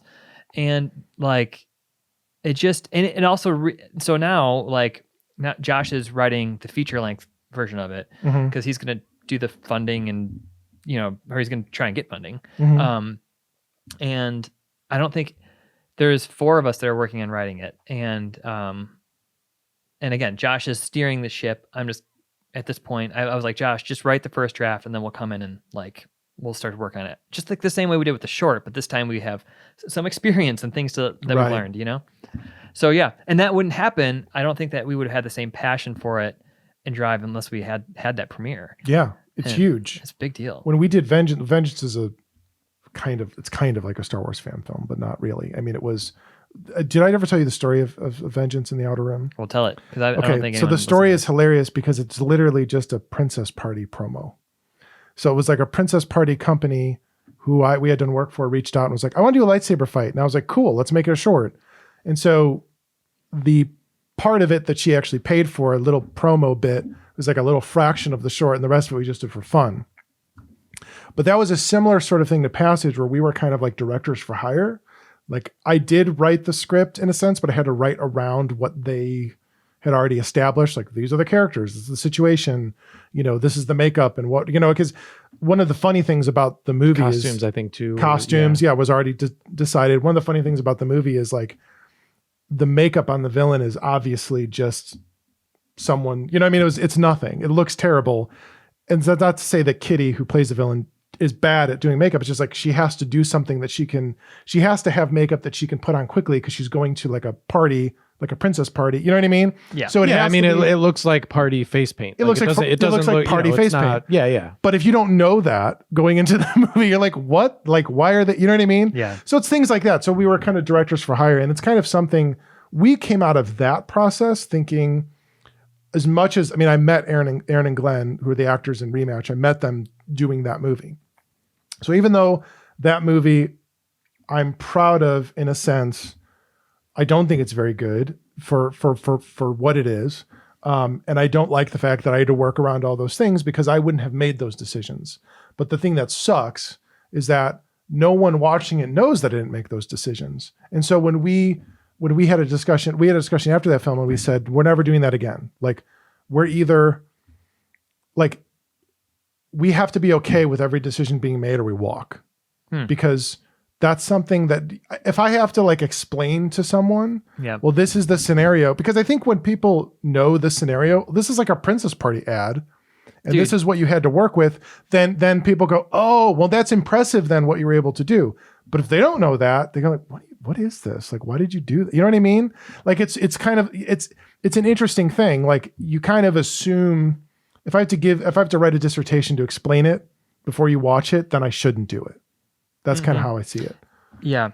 Yeah. I think there are 2 things come to mind. First of all, this would make an awesome video just like for YouTube, which is you saying that and then talking about what you learned through it and then showing the film and like, and it speaks to like songwriting advice that I'd come across somewhere where it was like, you really learn a lot about your songs when you're showing it to someone else and you find yourself apologizing for certain parts. Like, oh, this is going to be better because we're going to add a harmony or this, whatever.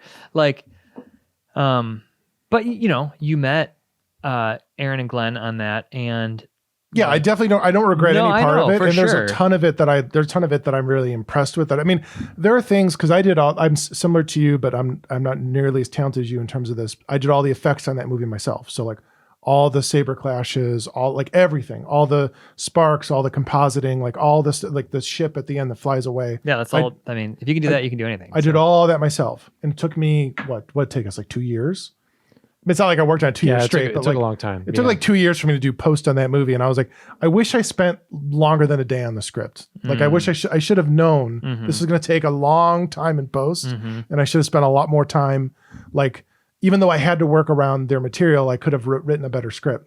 Yeah. And yeah. so, I mean, the time it took for you to do that and then to do sound, those are like the two major things. And that took forever. Right. Both of those things took forever. So it was really interesting. What was really interesting was that I watch it now being like, 3 years removed from it. And I'm like, oh yeah, I did that nick on her arm and I motion tracked it. And I don't remember. I just accept it now as like the reality of the movie. Yeah. You know what I mean? Yeah. So some of that stuff I'm really impressed with, but like, oh, I did great. You know, like it was nice. Or like the final shot at the end, I was like, I don't even remember how I did it, but I did it.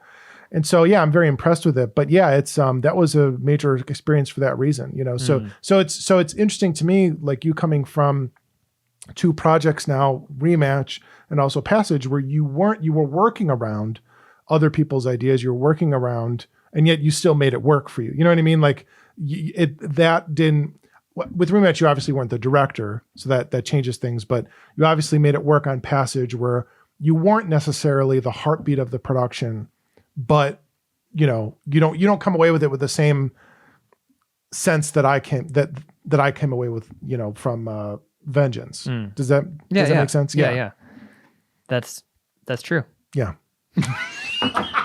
Those are true statements, Frank. I don't know what to say to that, but no, I mean, I think it's just. I think that goes back to like what you were saying, where you more so got into this from the perspective of you just love collaborating with people and being a part of it. Yeah. Versus being like, I'm the ego, you know, spearheading this thing and it's my thing. And, you know, that's not, your head's never really in that space.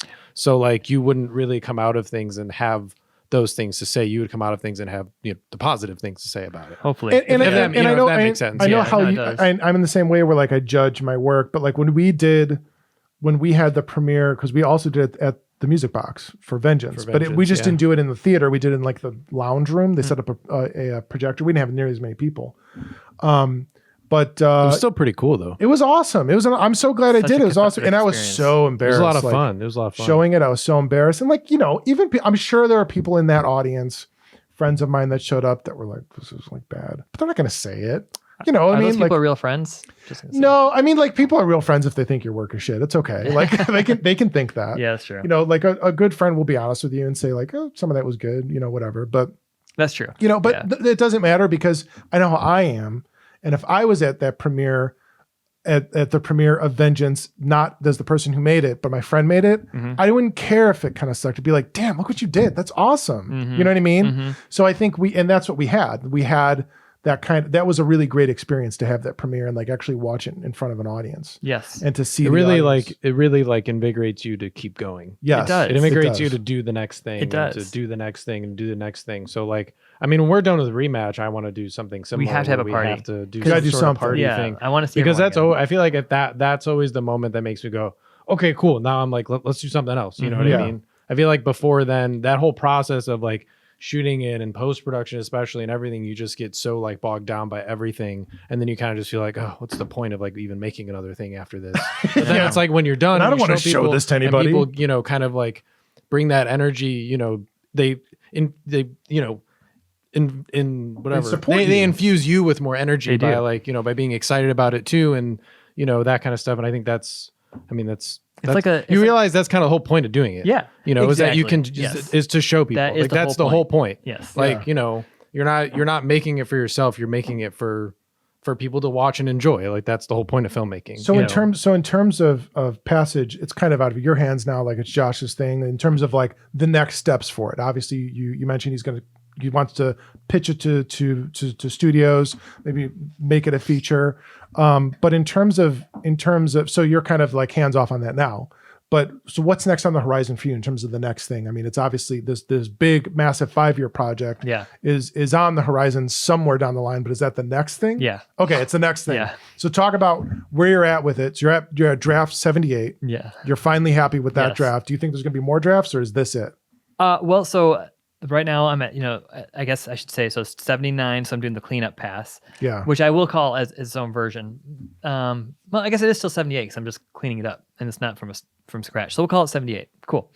Cool. Yeah. And then I'm planning on sending it out to people for feedback. I've made a little video that's like, welcome to Awaken, and I have like a mood board, and I'm like, and just describe what the film is, and then they can read the script. And again, I might record myself actually performing the script. And I also need, and we recorded the songs. Yep. And so we're going to do scratch vocals for those, so that way they can listen to the music along with reading it, because it's a musical. Yep.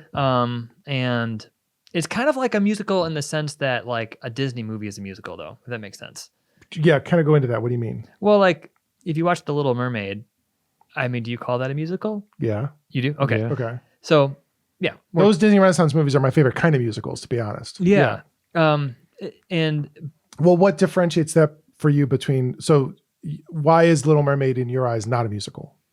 I don't know. I guess we as our family, we've really gotten into Hamilton, like the rest of the world.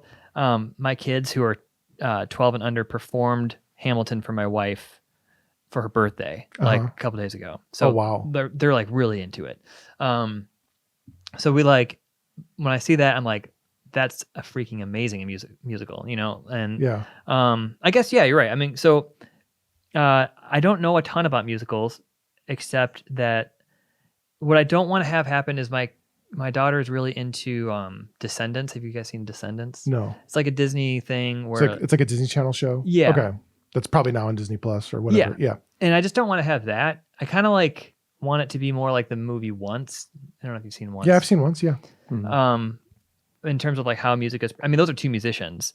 So it's a little bit different, but all of the music happens in Awaken inside flashbacks currently. Interesting. So it's like, So, the next step is to get people to say, yeah, this is good, I like this, and get feedback, and I'll probably make some changes. I'm sure I have blind spots of things I haven't seen yet, and I'm going to be like, oh yeah, you're right, this is dumb. And then, like I said, I'm planning on filming the epilogue, and then that's about 10 minutes, and self-funding that, and then doing the Kickstarter thing. Well, bro, I'm there. Like, I'm on that set. If you want to be on there. I'm on that fucking set. You're gonna have to call security to get me off the set, because I'm there holding the flag, whatever you need. Well, that's why that's why I do this, because I want to work with you. I want to work with Nick. I want to work with people. Like, I don't want to do it by myself. You don't want to work with me. It's fine. Yeah. Just kidding. No, I do. But you guys are two people I want to send it to. Yeah, I'd love to read it. Yeah, that'd be awesome. I'll be honest with you. The fact that you said it's like a Disney musical helps me, because those are kind of the only musicals I like. Because Nick and I kind of fall into the camp. I know that this isn't a rule of musicals, but it's a rule that we like, which is that, to me, what I love about the Disney musicals, and some musicals are like this, is that the songs, to me, tend to be, how do I word this? The idea is that in the script, like a good action movie doesn't have superfluous action. Basically, a good action movie will exhaust everything it can exhaust through dialogue and through everything tension. Gets to kind of a breaking point. Everything gets to a breaking point, and then there's action. The Matrix 1. Yeah. So, I mean, there's a lot of good examples of this, like The Dark Knight, whatever. So you never have a really bad example of like an 80s action movie. There's just action for there to be action. Or the Matrix what I mean? 2 and 3. Yeah. Right. And so I kind of feel that way with musicals, where I feel like, well, the reason why, Belle sings this song when she leaves her house is because it's something that she can't say. Yes. It's something that you can't say this through dialogue, so she has to sing it. And it's not necessarily that she's really singing it. It's not in the reality of the movie in the sense that she's singing it. Yeah. But you're hearing the inner thoughts that you wouldn't normally hear. Yeah, exactly. So the characters say things that they just aren't able to really. They're not, and they're not able to express it. They're not able to express through dialogue, and so I really get annoyed in movies when it feels like there's a superfluous musical sequence. Like, I love The Sound of Music. I love it. But to me, the Nun song at the beginning, it's like, I don't need this. They could have just said that. You know what I mean? This isn't passionate enough where I don't feel like there's a reason for the song to exist. And that does happen in Disney movies too sometimes. Because usually the fun numbers, usually the kind, exactly. What's the one in the Aladdin one is sort of like, you could argue like the Genie song is, well, he's he's explaining something so grand that it kind of makes sense that like, what's the name of that song? It's like, whatever. It doesn't matter. Yeah, but, I can't remember. Yeah. But like, spacing it all. Friend Like Me. Friend You Like never Me, had a friend like me. So that whole song, it's like, well, or like, I feel like in that sense it works just because like he's so theatrical. right. Of a person. It works Like, or similarly. person. It You know works what I mean? similarly. Right. So it kind of like, Yeah, part and of it works it's similarly you know. in Beauty and the Beast in the sense that like the big one is like be our guest. Like that's not a moment that like needs to be sung, but in some sense they're expressing how excited they are to finally have. Yeah. So it makes sense. They're like big moments or character introductions. Like it's, but it really bothers me in a lot of musicals where I'm like, why are they singing this? Like that doesn't need, you know what I mean? Mm-hmm. So, or they're just always singing what they're doing, and it's just kind of like, yeah. yeah. So I that always bugs me. And It makes me want to make a joke musical where it's like, I am washing the dishes. yeah, But it feels like a lot to of me, musicals that's do what that, that's what a lot of Hamilton is. It's like I don't know why they're singing this moment, But I they're don't singing understand it. everything in that movie. I hate it. Oh. But yeah, I hate it. I think it's I cool. saw Hamilton with my wife, and I was like, I don't get this. She's Oh, like, really? She's like, this is like the worldwide phenomenon. I'm like, this sucks. I know, but that's me. Like, but that's like because I mean, it's more likely, and I've come to terms with like, I just probably don't get certain kinds of musicals. That's okay. That's Yeah, okay. Just like we don't get certain. I'm kinds of not saying films. that like Yeah. Lin-Manuel Miranda is like a hack or whatever. Yeah, I do everyone kinda knows say he's a that genius. sometimes. Yeah, He's a genius. Everyone knows that. He's such a genius because in Encanto he rhymes family madrigal with family madrigal 1,000 times. And like, what is this? Like maybe he's not a hack, but anyway. But yeah, He's not. yeah, but like, yeah, I don't know enough about musicals to know if Hamilton's great. I just know that there's certain musicals that I like, and the Disney Renaissance ones are that style I like. Yeah. Part of me is like when I was in bands, people would like put down Green Day because they're like, oh, well, they just play songs that are 3 chords. Anyone can play those songs, and I'm like, okay, well, you go write one of those songs. Exactly. Yeah, exactly. Yeah. I couldn't write anything in Hamilton. I wouldn't know how to do that, you know. But yeah, exactly. And so it's I like don't it know. seems simple, but it, like until you and obviously we've all had this experience until we sit down and try and make something, and you're like, holy crap, this is super hard. So I don't know, but like, no, I know what you mean. And I have a buddy, Lucas Mraz, who's like, I don't like Hamilton, and that's okay. We don't all have to like that stuff. Yeah, mine, like Awaken is more like, it's kind of like, I mean, it's what I grew up playing. It's indie rock, you know, it's like punk rock type stuff. So, yeah, I've just really leaned into it, and it's a personal story. And for me, it didn't really like feel, it wasn't until, okay, I just want to say this last thing. Okay. And then, so when if you find yourself like me, when you're like, you're doing corporate work a lot or whatever, you're like, try and make the most of those opportunities, because I was having lunch with this guy that we were filming, me and my friend and this guy, Dan Capper, who worked on Passage, is the camera operator. Amazing camera operator. We're talking to this guy that we were filming named Todd Bolsinger, and Todd was saying we had been talking about our parents getting divorced and like our histories. It was really cool. And then I was telling him about Awaken, and he was like, oh, it seems to me that Awaken is Awaken is actually like a story about family and like losing your family and then finding it again. And it's like your story, you know? And when he said that, I was like, oh, like, and Neil Gaiman in his masterclass class says that when you write, you should feel like you're running down the street naked. Like you should feel exposed. It should feel very vulnerable. Other good writing advice is start with what makes you cry. That's the good place to start, you know? Anyway, so yeah, and that's why I think Draft 78 had to happen, because I was trying to write stuff that I thought people would like, and then I was like, wait, I'm just gonna write something that I know, that I love, that means something to me, even if it means nothing to anybody else. Right. And then the other thing was just with your corporate stuff or whatever, your weddings or whatever it is, that if you're like a freelancer type person, make the most of those relationships too, because like I've had opportunities, people are like, they know that I make movies or I've made like good stuff for them, and they're like, huh, you know, like I had lunch recently with a client that was like, we have always had this idea for a sci-fi film, and they have money, you know, and they're like, Yeah. would you consider, like, what would it look like for us to make this into a movie?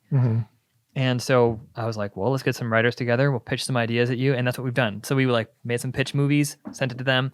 And by movies, I mean, I just had the writers read off their pitch sheet. And then like I put images from Unsplash on there. But it gave them like an idea and put some music behind it. We gave them like an idea and a sense of what they could expect.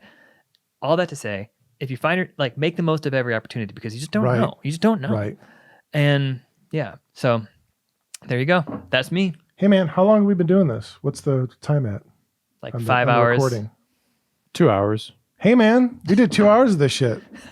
Cheers. Thanks for doing this. Yeah. Really great to have you. I'm glad you are the first podcast, the first interview.